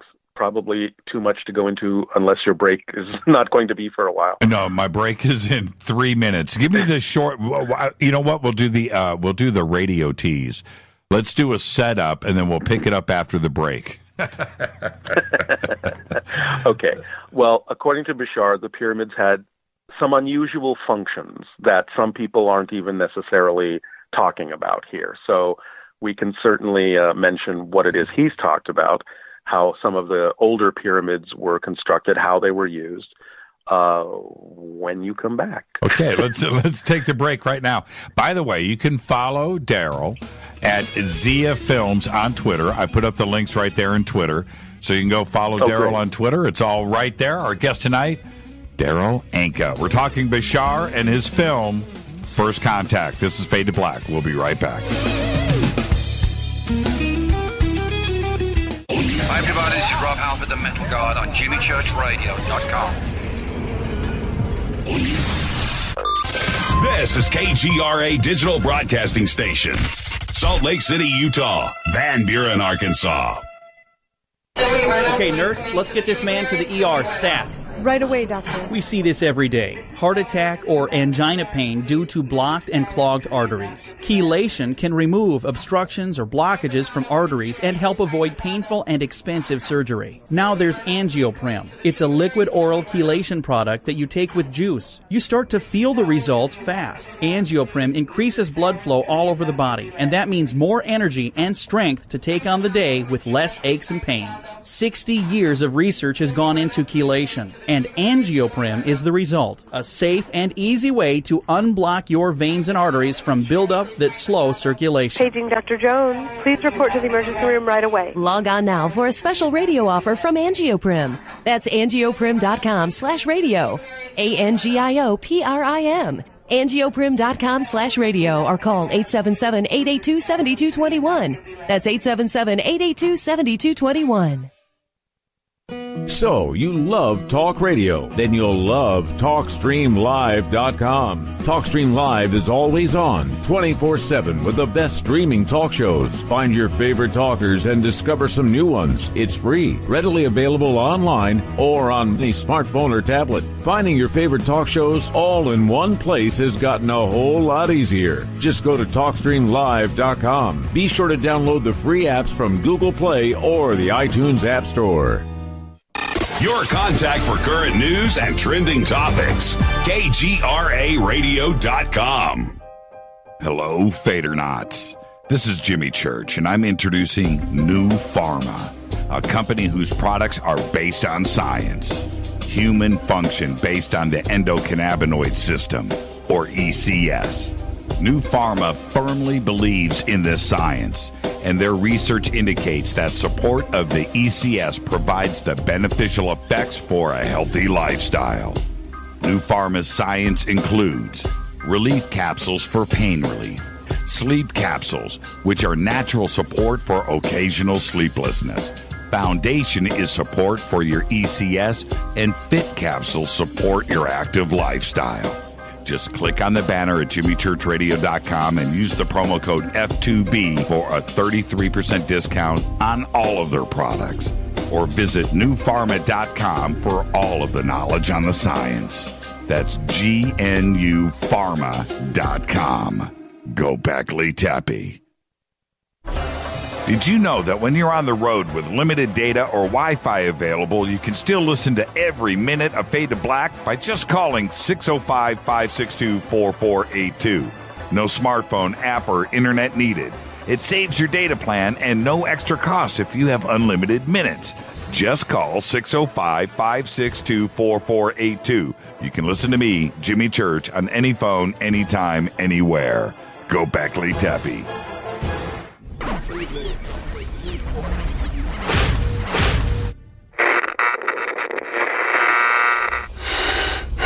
You want to know a secret? I love ponies. I really love ponies. I'm serious.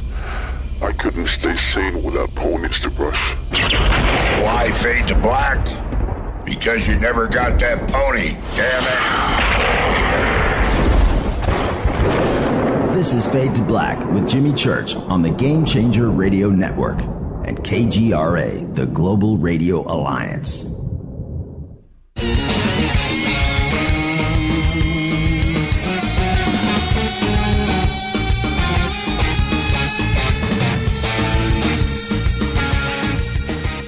Welcome back, Fade to Black. I'm your host, Jimmy Church. You can follow me on Twitter at JChurchRadio. You can follow Darryl at Zia Films. It's at ZIA Films. It's right there on Twitter. We've got the links up. The segment of Fade to Black is proudly brought to you by New Manna, emergency food storage for you and your family. They've got that special going on right now. Promo code Jimmy10, Jimmy, the number 10, Jimmy10. You'll get free shipping, 10% off of your order, and an autographed Fade to Black t-shirt. Our guest tonight, Darryl Anka, talking Bashar. His new film, his documentary, is called First Contact. It's extraordinary, and you need to go and check it out. And the links, again, are over at jimmychurchradio.com.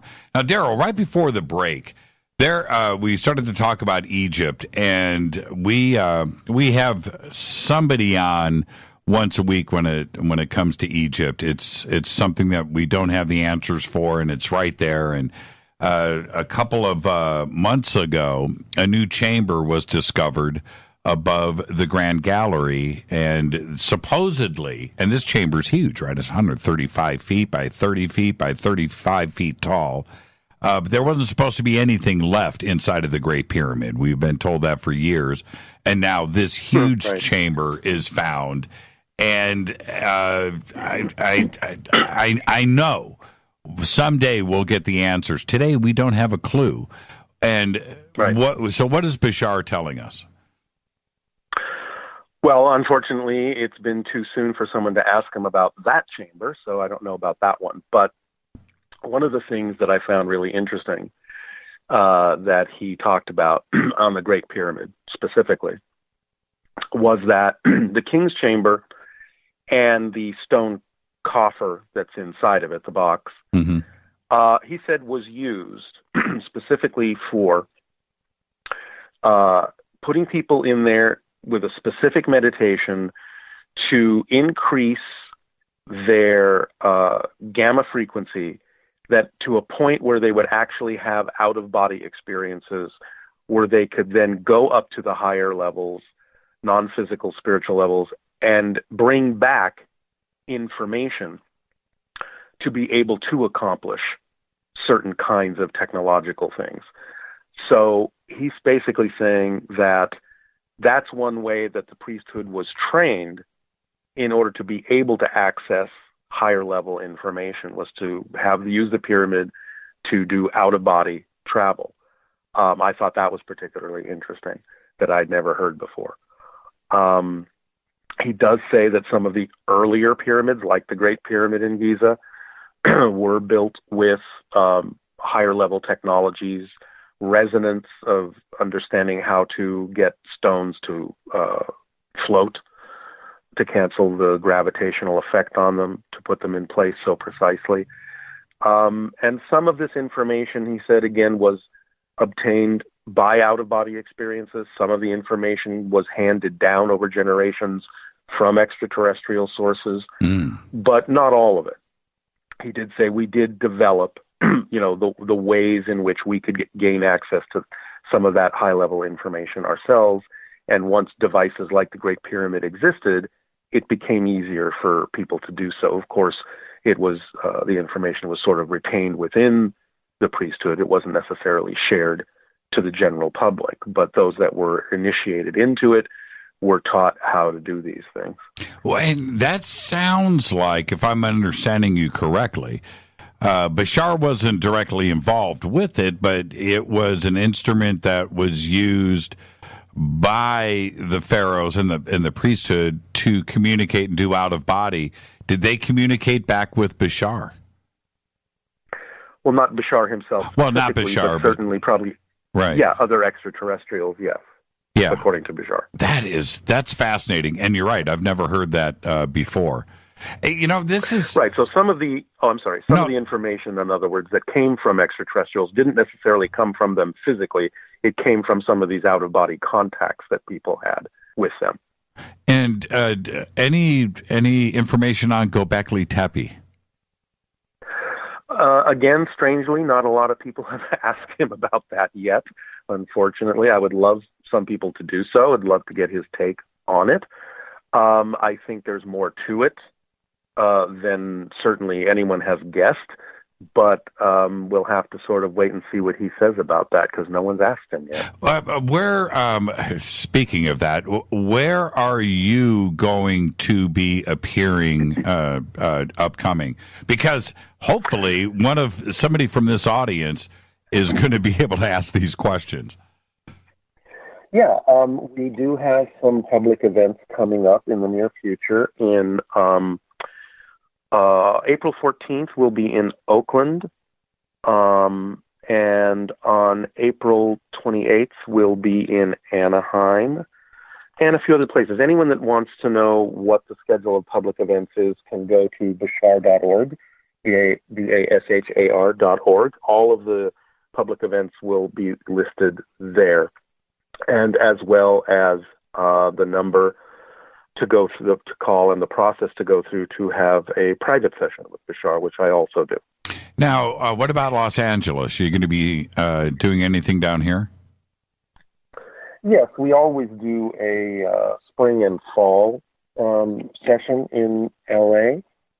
So I don't know yet that the dates have been completely confirmed for that, but I know that usually we are doing an event in June in LA, usually at the Beverly Garland Hotel in Studio City. Right. So I think the next one is coming up. It's usually on the Friday, Saturday, Sunday. That's the Father's Day weekend. So Friday night we'll do an event. Saturday night we'll do an event, and Sunday day we do an event. Usually on the Father's Day weekend in June. But again, all of that will probably be on the upcoming events section of the Bashar.org website. So I could attend in disguise and ask some questions. That would be great. And you know what? Or just for yourself. And you know what's really cool? The Beverly Garland Hotel has got that great karaoke bar, the Tiki Bar. So what do you say, Darryl? You and I, after the event, let's go over and do a little karaoke. I may need a few beers for that. Yeah, me too. And that will be one for the ages. Now, with this talk of contact, and the disclosure that it appears to be unfolding right in front of us. Some are saying 2018 is the year. Well, okay, let's say that it is. Let's put that on the front burner. Let's say 2018 is the year. Somehow we raise our vibration and something happens. How do we prepare for it? Again, it goes back to the idea of acting on your passion. Really, it's a completely self-contained and self-perpetuating system that Bashar is describing. And much of that information can be accessed through the Bashar.org website about how he's described this. We're also putting this out in a book called The Instruction Manual. So it's really about just upgrading your energy, your frequency with the information, applying it in your life, making the changes to your life personally that you prefer to make. And then it will contain events, opportunities will automatically, synchronistically be attracted to you that will allow you to take advantage of whatever frequency path is representative of open contact. That's one of the reasons Bashar is delivering this information. Now, I mean, for him to deliver this information from his point of view, this is part of contact. This is how they begin. They share information with a civilization. Bashar himself is actually a first contact specialist in his society. He's done this with dozens of other civilizations. And so they share information. They watch and see what part of the information the society absorbs, what part they apply, what kind of changes they make. And that is the beginning of contact for them, up to the point where they feel then that more open contact is ready. Now, he's given a time frame that he believes is the window in which open contact will begin slowly to occur. That window for him is somewhere between 2025 and 2033. Still not very far away, but a time frame that allows us more time to really make the kind of changes that we need to make on this planet, according to him, in order for open contact to truly physically begin. With there was many things, but there was one point that was made in the film that kind of shocked me, almost like an ice pick in the forehead, if you will, which was their sex life and the lack of, I should say, or maybe, and I think you alluded to this. That type of emotional contact now was they didn't have those types of relationships anymore. If not quite true. They have it in a very different way. Right now, for them, it's an energy act. It doesn't have to be a physical act anymore because they're evolving beyond physicality. That doesn't mean that they don't have some form of interaction that does or can produce a child. But for them, it's more of something that happens outside the body. Bashar has described it as that people can come together, they can actually create a literal energy bubble in which a new body is formed and to which a spirit or soul can associate. So the act of procreation now happens outside the body as an energetic act rather than a physiological act. They used to be that way. Right. Does he miss it? No, because what they're doing now is natural for them, and actually for them, at the level they're at, it is much more gratifying. Interesting. And when you look at it in those terms, what about the other part of fun? If you know what I mean. Painting, music, toys. They do things like that.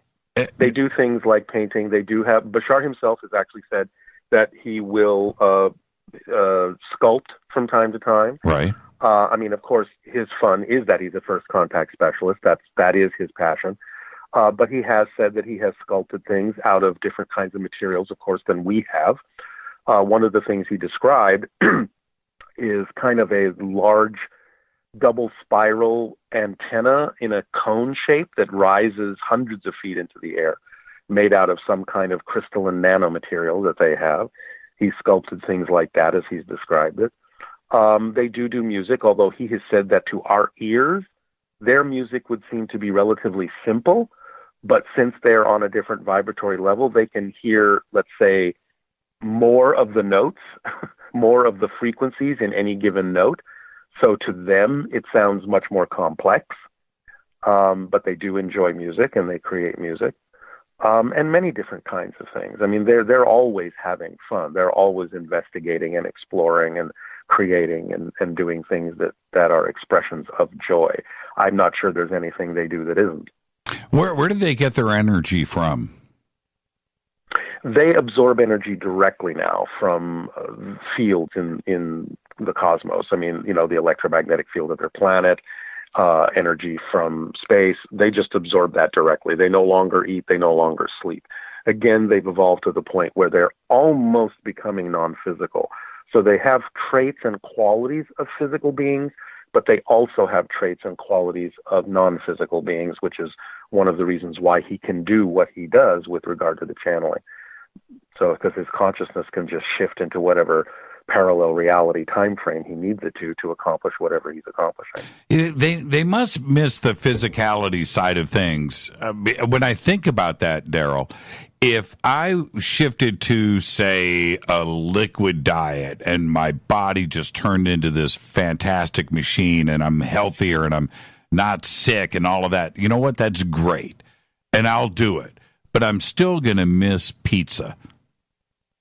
Well, we're not ready for that. But remember, they have 3,000 years on us of evolution. And what they experience to them is correct for them and exciting for them, and there's nothing for them to miss.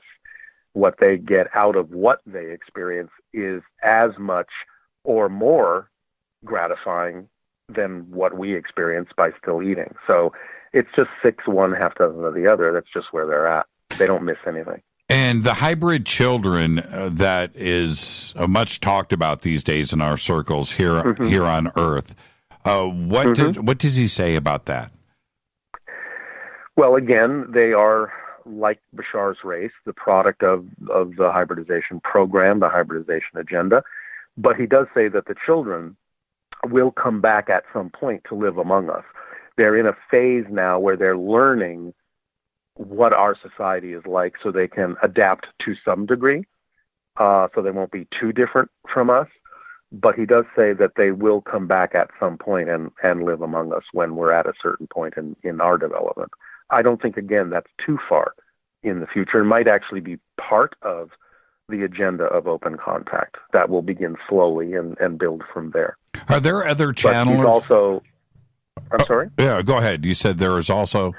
Well, he is saying basically that's part of our own evolutionary process as well, because he sees Earth as becoming what he terms the 6th hybrid race. So eventually, hybrids will be natural among us. We can blend with them. Our race will evolve and change over the next 1,000 years into something quite a bit more like Bashar's civilization. Are there other channelers out there that you follow? Oh, from time to time I check in. I'm just so kind of focused on the film production and other projects and what I'm doing with the channeling that I almost don't really have time to listen to other channels. But I will check in from time to time. I think there are some definite interesting things being said by some other channels out there. Yeah, I always envisioned you and the other names out there at a secret place, hanging out, that we don't know about. No, sometimes we'll meet each other. Like recently, we did Rob Gauthier's seminar. He had a day, kind of like a mini expo here in LA, in Burbank, and I did run into some other channels there at that time, and so it was nice to catch up and nice to see them, but our paths and our schedules in life are just usually not conducive to running across each other or getting together that often. Yeah, and the other part of that is I need your advice when you are out there, this audience, and is listening to other channels. What should they look for to build that trust so they know that what they're getting is accurate? Yeah. I mean, it's a personal thing, obviously. My advice in general is usually this. Listen to the information, take what works for you, what feels right to you, and what doesn't feel correct right now for you, just leave it behind. it doesn't really matter. It's all information, and it has to work for you. You have to feel you're aligned with what's being said. So it's really just kind of like your choice to decide, okay, I like what they said about that. That works for me. This one I can't really relate to that much, or that bit of information just doesn't sort of sit with me at this point. Just let it go. You're going to come across different bits of information throughout your life that come from different sources, and it's just a matter of having the discernment to decide what's true for you at that moment and let everything else just sit by the wayside. And it's okay to do that. That's really up to you because it's your path. Who knows? Somewhere down the road, you may decide to go back to a piece of information that wasn't right for you in the beginning that now feels perfectly right for you. It changes all the time. So it's up to you to use your own discernment to decide which pieces of information delivered by channels or any source whatsoever are actually right for you and which ones don't work for you at the moment. That's really in your hands. And with and we'll kind of leave with this. With all of the channeling and contact and books and document on the Arcturians, the Pleiadians, the Andromedans, the Zetas, the Orion, the list is long. Does Bashar interact with any of them? He has said he does interact with some of them. I can't go into the list at the moment, but he does interact with some of them, although his experience is sometimes a little different than what other people may describe, because he says sometimes we may interpret what those other civilizations are like in a way that makes sense to us. It may not always be an accurate description of the way that civilization actually is, or the way that Bashar may experience them. So again, it's really back to take the information that works for you and leave the rest behind. Does anybody else channel Bashar, or who we are calling Bashar, I should say? No, not at this time. In the beginning, he was willing to sort of mentor a few people and let them experience his energy and channel his energy briefly to get them ready to channel something else altogether, just to give them practice because they were familiar with him. But at this point, no, I'm the only one that actually channels Bashar. Have you ever, this is all connected, by the way, have you ever done night vision? Have you gone out with night vision goggles and looked at the stars? I have on one occasion, yes. And what did you see? You know, some things are undefined, indefinite, not certain about what's being seen. And that kind of goes for me. I sort of go by the same rule of thumb that Bashar gives. It's kind of like, if you can't tell obviously that it's a spacecraft of some sort from another planet, the UFO that really has nothing to do with our technology, if it's not real obvious, his rule of thumb is then it isn't one, even if it is, because why spend time wondering? If it's going to be something you need to know is that, you'll know that it's that. Otherwise, you might as well just let it go. So, you know, if it's an unusual movement in the light, if it does something you know that our technology can't do, all right, you might be looking at some other technology from somewhere else. But again, it's kind of like, why spend your time wondering when it could be more blatant and eventually probably will be more blatant? Because that's why I'm so grateful that I had the sighting the way I had it, because there's no doubt in my mind what I saw. Yeah. It was just too close and too material. Right. And I have personally, it's all out there in the public. I'm out of the closet on this. Totally, Darryl. I have seen some things that are extraordinary, absolutely bananas. Things that have left this surface right up in and left and flown into the stars. Now, it's just like, wait a minute, what is going on here? And so, does Bashar ever initiate anything like that for us to see? Well, kind of as we sort of pointed out in the film, there were 3 times when people asked him to land so that they could interact, and he was trying to point out that they really weren't ready for that. So on those 3 occasions, he agreed, But in every single case, when the people either saw his ship approaching or sensed that his energy was approaching, they all ran. So he's basically proving that we're just not ready to interact with at least his species yet, because our level of energy is just not coherent enough. But, you know, there are other extraterrestrial beings that may be closer in vibration to us. Obviously, things like the Greys, although, like I said, they're not truly extraterrestrial, which may be one reason why we can interact with them, because they used to be human like us. Right. But, you know, he's proven his point, and at this point he's basically said there's no reason to keep proving that. Just wait until you're ready. It won't be that far in the future, and then you'll have more than enough opportunity to interact with whatever extraterrestrials are capable of proceeding with open contact with you, and then you'll know. I'm wondering how I can get this question to him, and maybe you can do this through your mind. I don't know, but 2 years ago, I was with 250 people on the edge of a cliff. Okay, and in the sky, this is what happened. Purple-ish, turquoise, that's the best way I can describe it, light appeared in the sky, and it powered up. It kind of went dim, and then, now imagine, up above you, very large, taking up a huge chunk of the sky, this thing came across and did the letter Z, like a Zorro. And then took off. Now, it was huge. It wasn't something small. It wasn't imagination. It was there. We called it the Zorro. And now it's just like, wait a minute, right? What the heck was that? Just like you said, if you can't answer it, right? I want to know. Ask Bashar what was going on with the letter Z like that in front of that many people.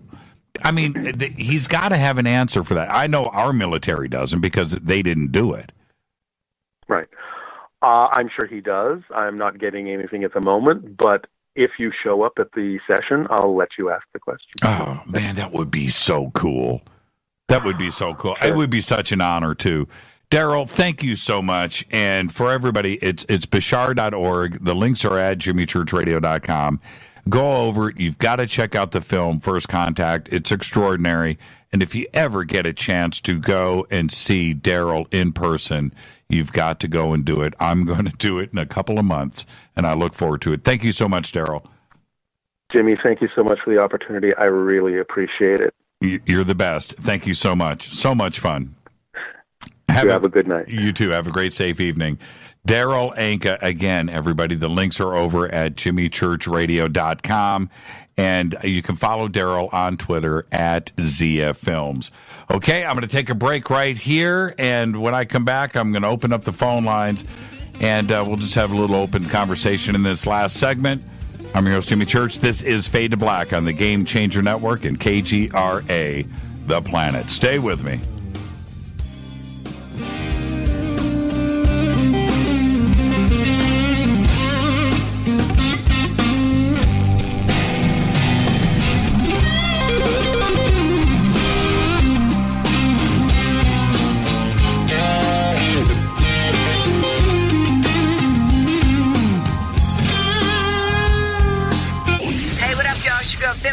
Here, and you are listening to my boy Jimmy Church on jimmychurchradio.com.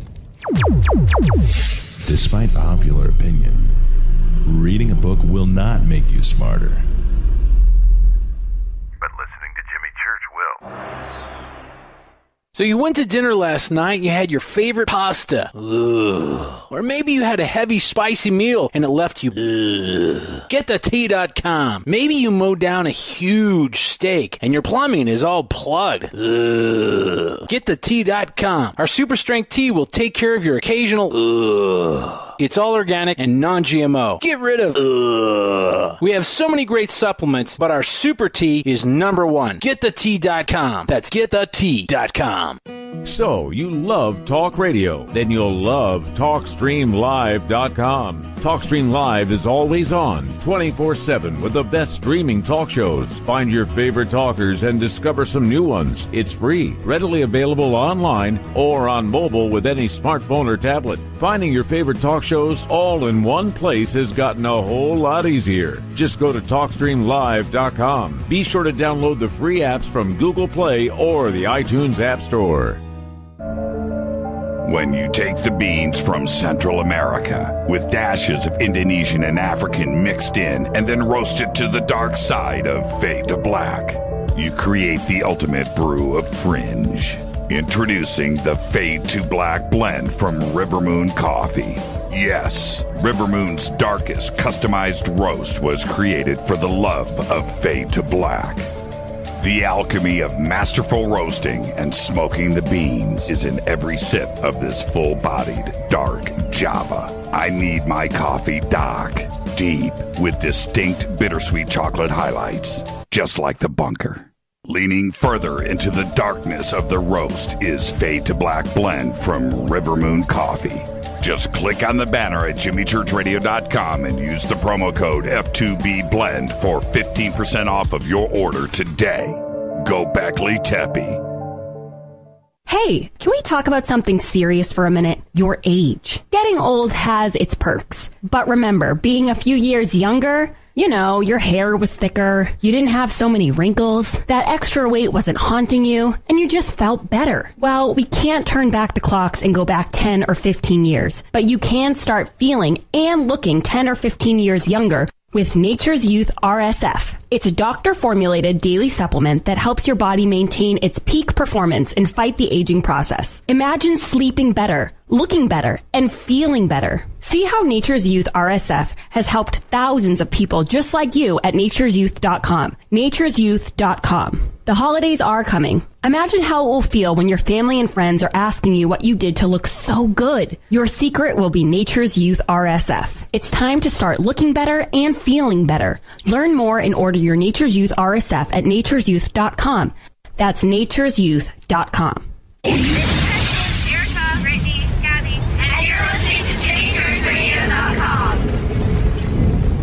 It's not a lifestyle we chose. We were born this way. KGRARadio.com.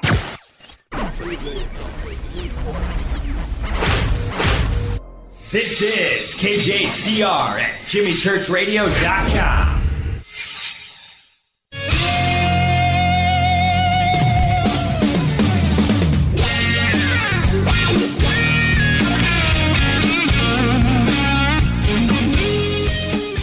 Welcome back, Fade to Black.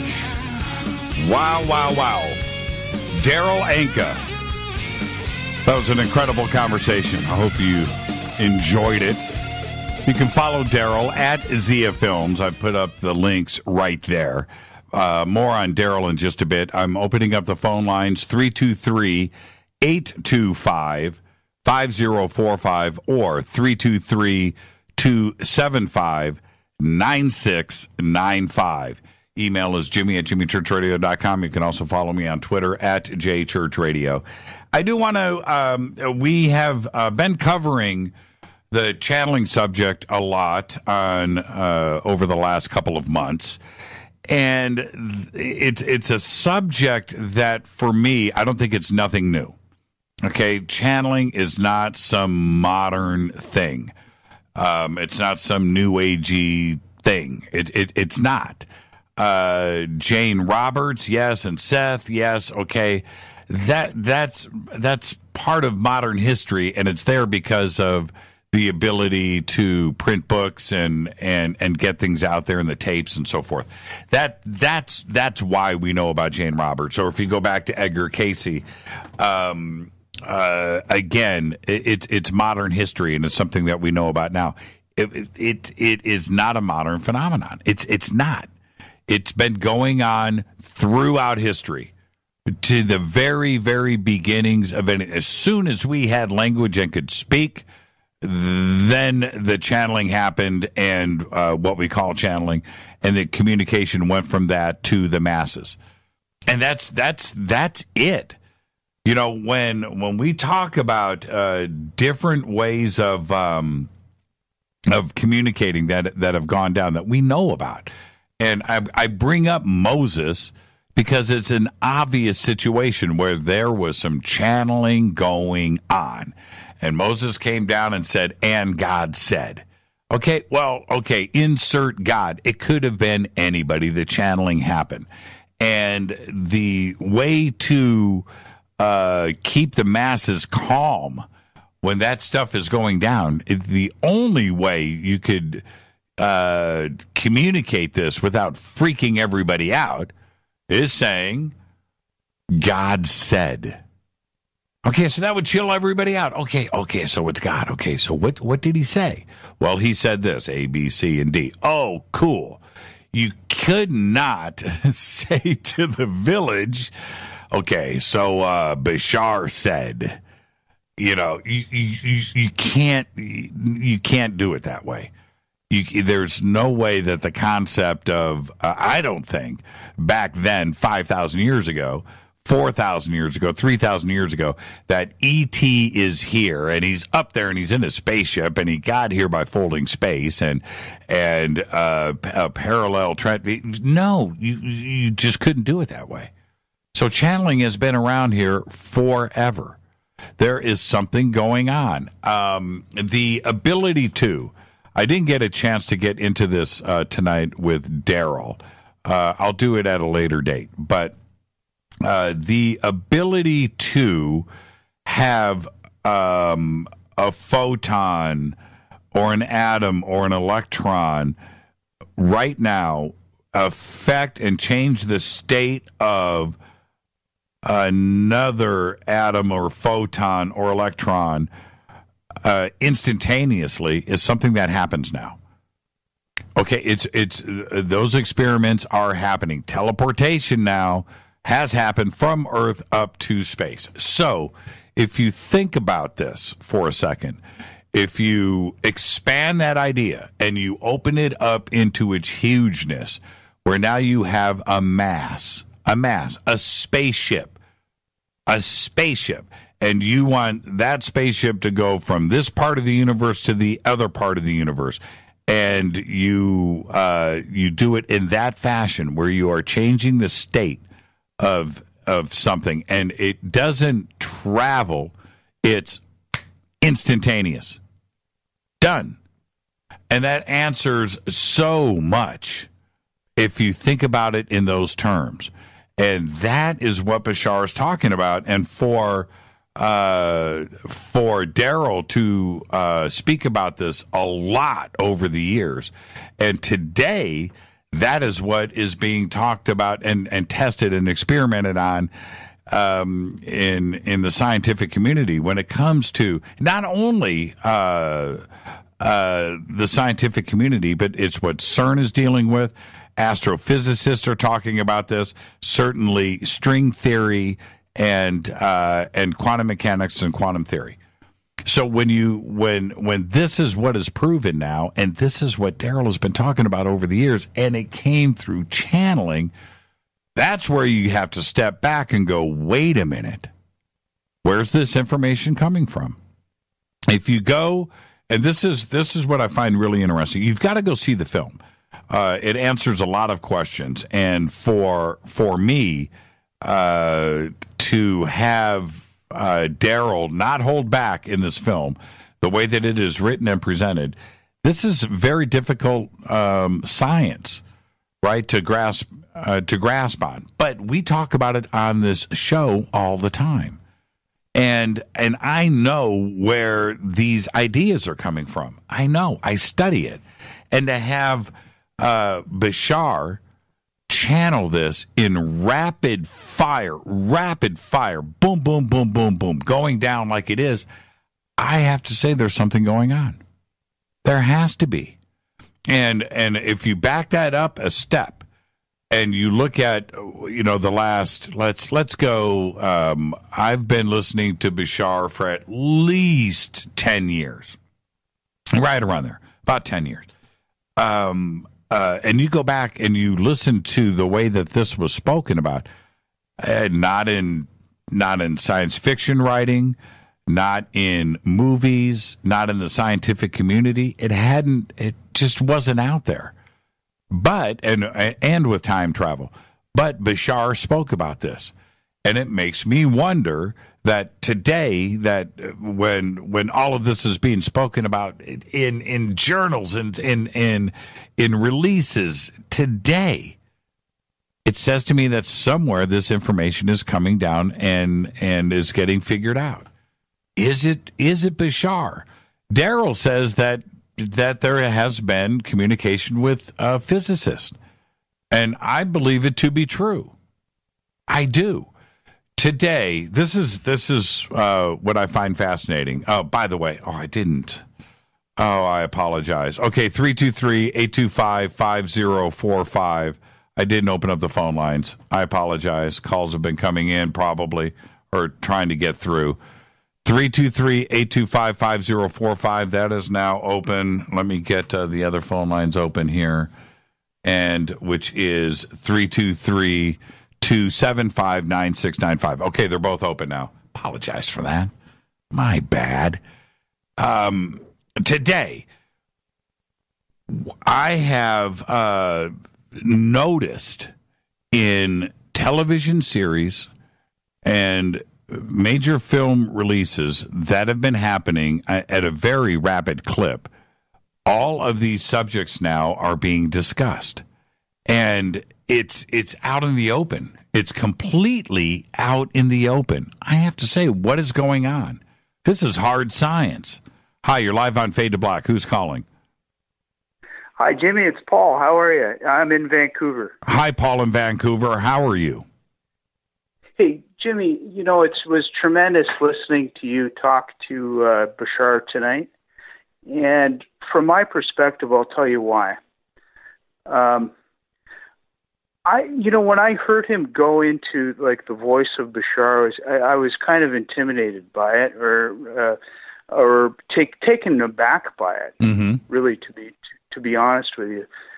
But when I heard him speak tonight, it was just really, I could see that it was confirmation for me that basically, he's coming from a real place, because I'll tell you, when I hear his voice, it sounds to be overly dramatic and not really.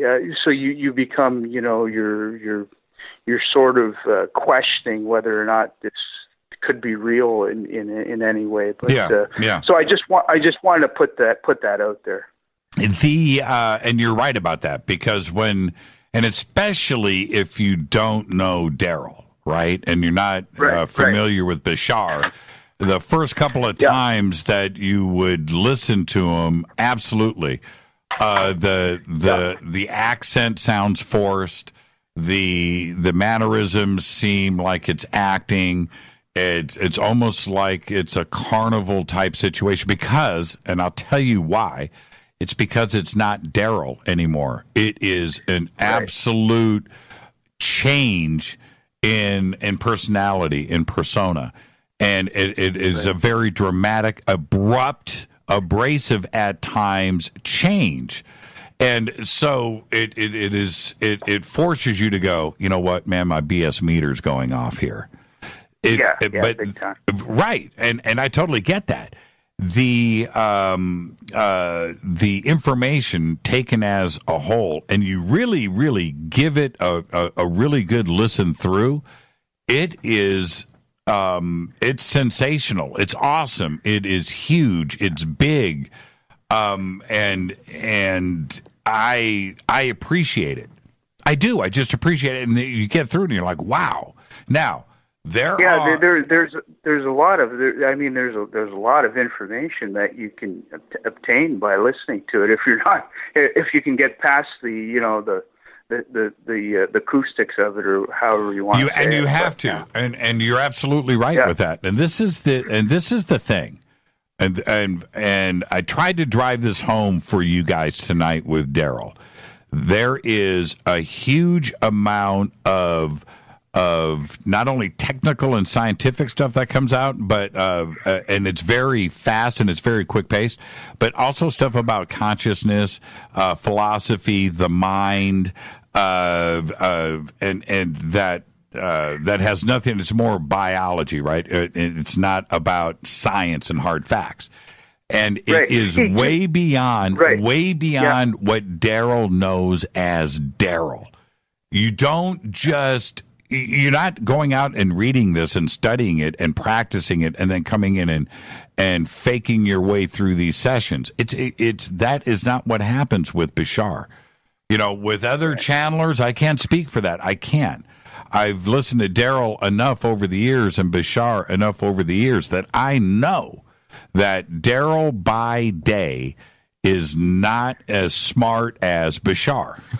He's not that guy. Well, he's not. Well, yeah. He's not. I appreciate you saying that. I mean, listening to him in the interview tonight, I think he's still an extremely intelligent person. I have a separate question for you. Well, it's not really totally separate, but okay, here it is. Have you ever asked Bashar about the information that comes from Michael Lee Hill regarding this Dr. Neruda? I don't know if you're familiar with it, but I would. Are you familiar with any of that, Jimmy? Somewhat, yes. I mean, we've certainly talked about it. Okay. Well, I'm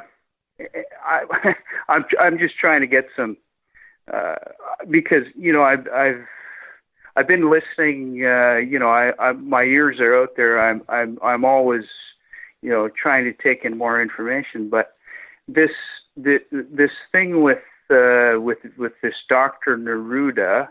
Mm-hmm. Which is, and this information comes from Michael Lee Hill. I'm looking to see if I've never heard anyone comment on it before. Like some of the more prominent people in the community. I haven't heard any comments from anyone other than. Have you reached out to Michael yourself? You should. No. Okay, well, that's a good idea. Okay. Yeah, he'll answer all of your questions and just tell him, hey, I'm a fade or not, and I'm coming at you with these questions. I've listened to you on Fade to Black, and I've been reading your stuff. I want to know about, and then just go, and he's real cool. Yeah. Okay. All right, thanks, Jimmy. Hey, thanks for taking my call, and have a good night, man. Yeah, you too, Paul. Thank you.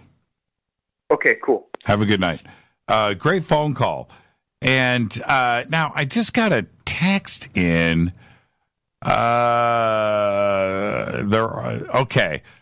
So Theologians of Orion is tweeting here. The Orions are asking why so many people are focusing on grays when there are other races from other planets that are here. They look like us, and a lot of the ones that look like us have chips in the back of their head. They're programmed. That's how they get their data. Okay, and then I got a text in here.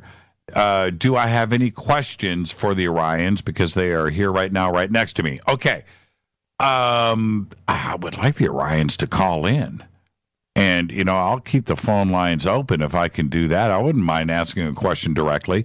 So I'll do this. But see, is the answer going to come in Twitter if I ask a question? And, there's a delay. I think we need the Orions to call in. That's what I think. And then I'll ask a question. The question, I think, should be obvious. Are the Orions hanging out with, in communication with those from Essassani? Yeah. I really do want to know that. Now, the statement here, a lot of the ones that look like us have chips in the back of their head. They're programmed. That's how they get their data. I'm not sure. I don't know, Rita. The answer to that is I don't know. Okay. Hold on. I think I know. I think it's. There you go. Okay. Got it. Yes. Okay, good. We're on the same page. This is what's really cool. Rita's down the hall in her studio, and we communicate via, believe it or not, Messenger. How else do we do it? But that's how we do it. So, okay. Orions are asking, have you been picked up? Me, personally, have I been picked up? I don't think so. I don't think I've been picked up. I don't know. Now, I wanted to go back to my comment really quick before I wrap up the show tonight. I mentioned to Darryl, now, when you go and see First Contact, and I'm suggesting this to this entire audience right now, go and watch First Contact. It's a tremendous film. And the visuals that are there are excellent. Bashar is standing on the ship, and Darryl is there. There's another of the with his back, but he doesn't actually. That's not the point. Bashar is there. He's crisp and clear, and he's standing there. I asked Darryl if that was accurate. I knew Darryl was going to have to say yes because he made the film. But my experience that I had back in 1995, and for those of you that don't know what I'm talking about, I'll just say this briefly. This is what happened. At about 3 o'clock in the morning, I sensed or felt or saw or heard something in my bedroom. I was living alone, 2-bedroom condo in Sherman Oaks, California. And my bedroom had, it was never completely dark. I had sliding glass doors that went out to a patio off to my right in the bedroom, and it had blinds that, the vertical blinds that I kept open. And so the starlight would come into the room. TV set at the foot of my bed, 2 nightstands on my left and right, bed. I'm sleeping in the dead center of the bed, on my back. Okay, now, at the foot of, on both sides of the TV set, about 15 feet apart, were 2 stereo speakers up on stands. I say that because those stereo speakers in the stands are 3 feet tall, plus the 1-foot speaker, about 4 foot tall, black on both ends. White wall in the background with the sliding glass door. Okay, now you get the picture. I can see everything in the room. Everything. So my eyes pop open. And my head was on a pillow, and it's tilted forward, so I could see my feet. I could see everything that was in front of me, the TV, the speakers, and the sliding glass doors, and so forth. Standing in front of the sliding glass doors off to my right was a dude. Okay? And I thought immediately that I had a burglar. Somebody had gotten into my house through that sliding glass door and was breaking in. That's what I thought, and that was my reaction.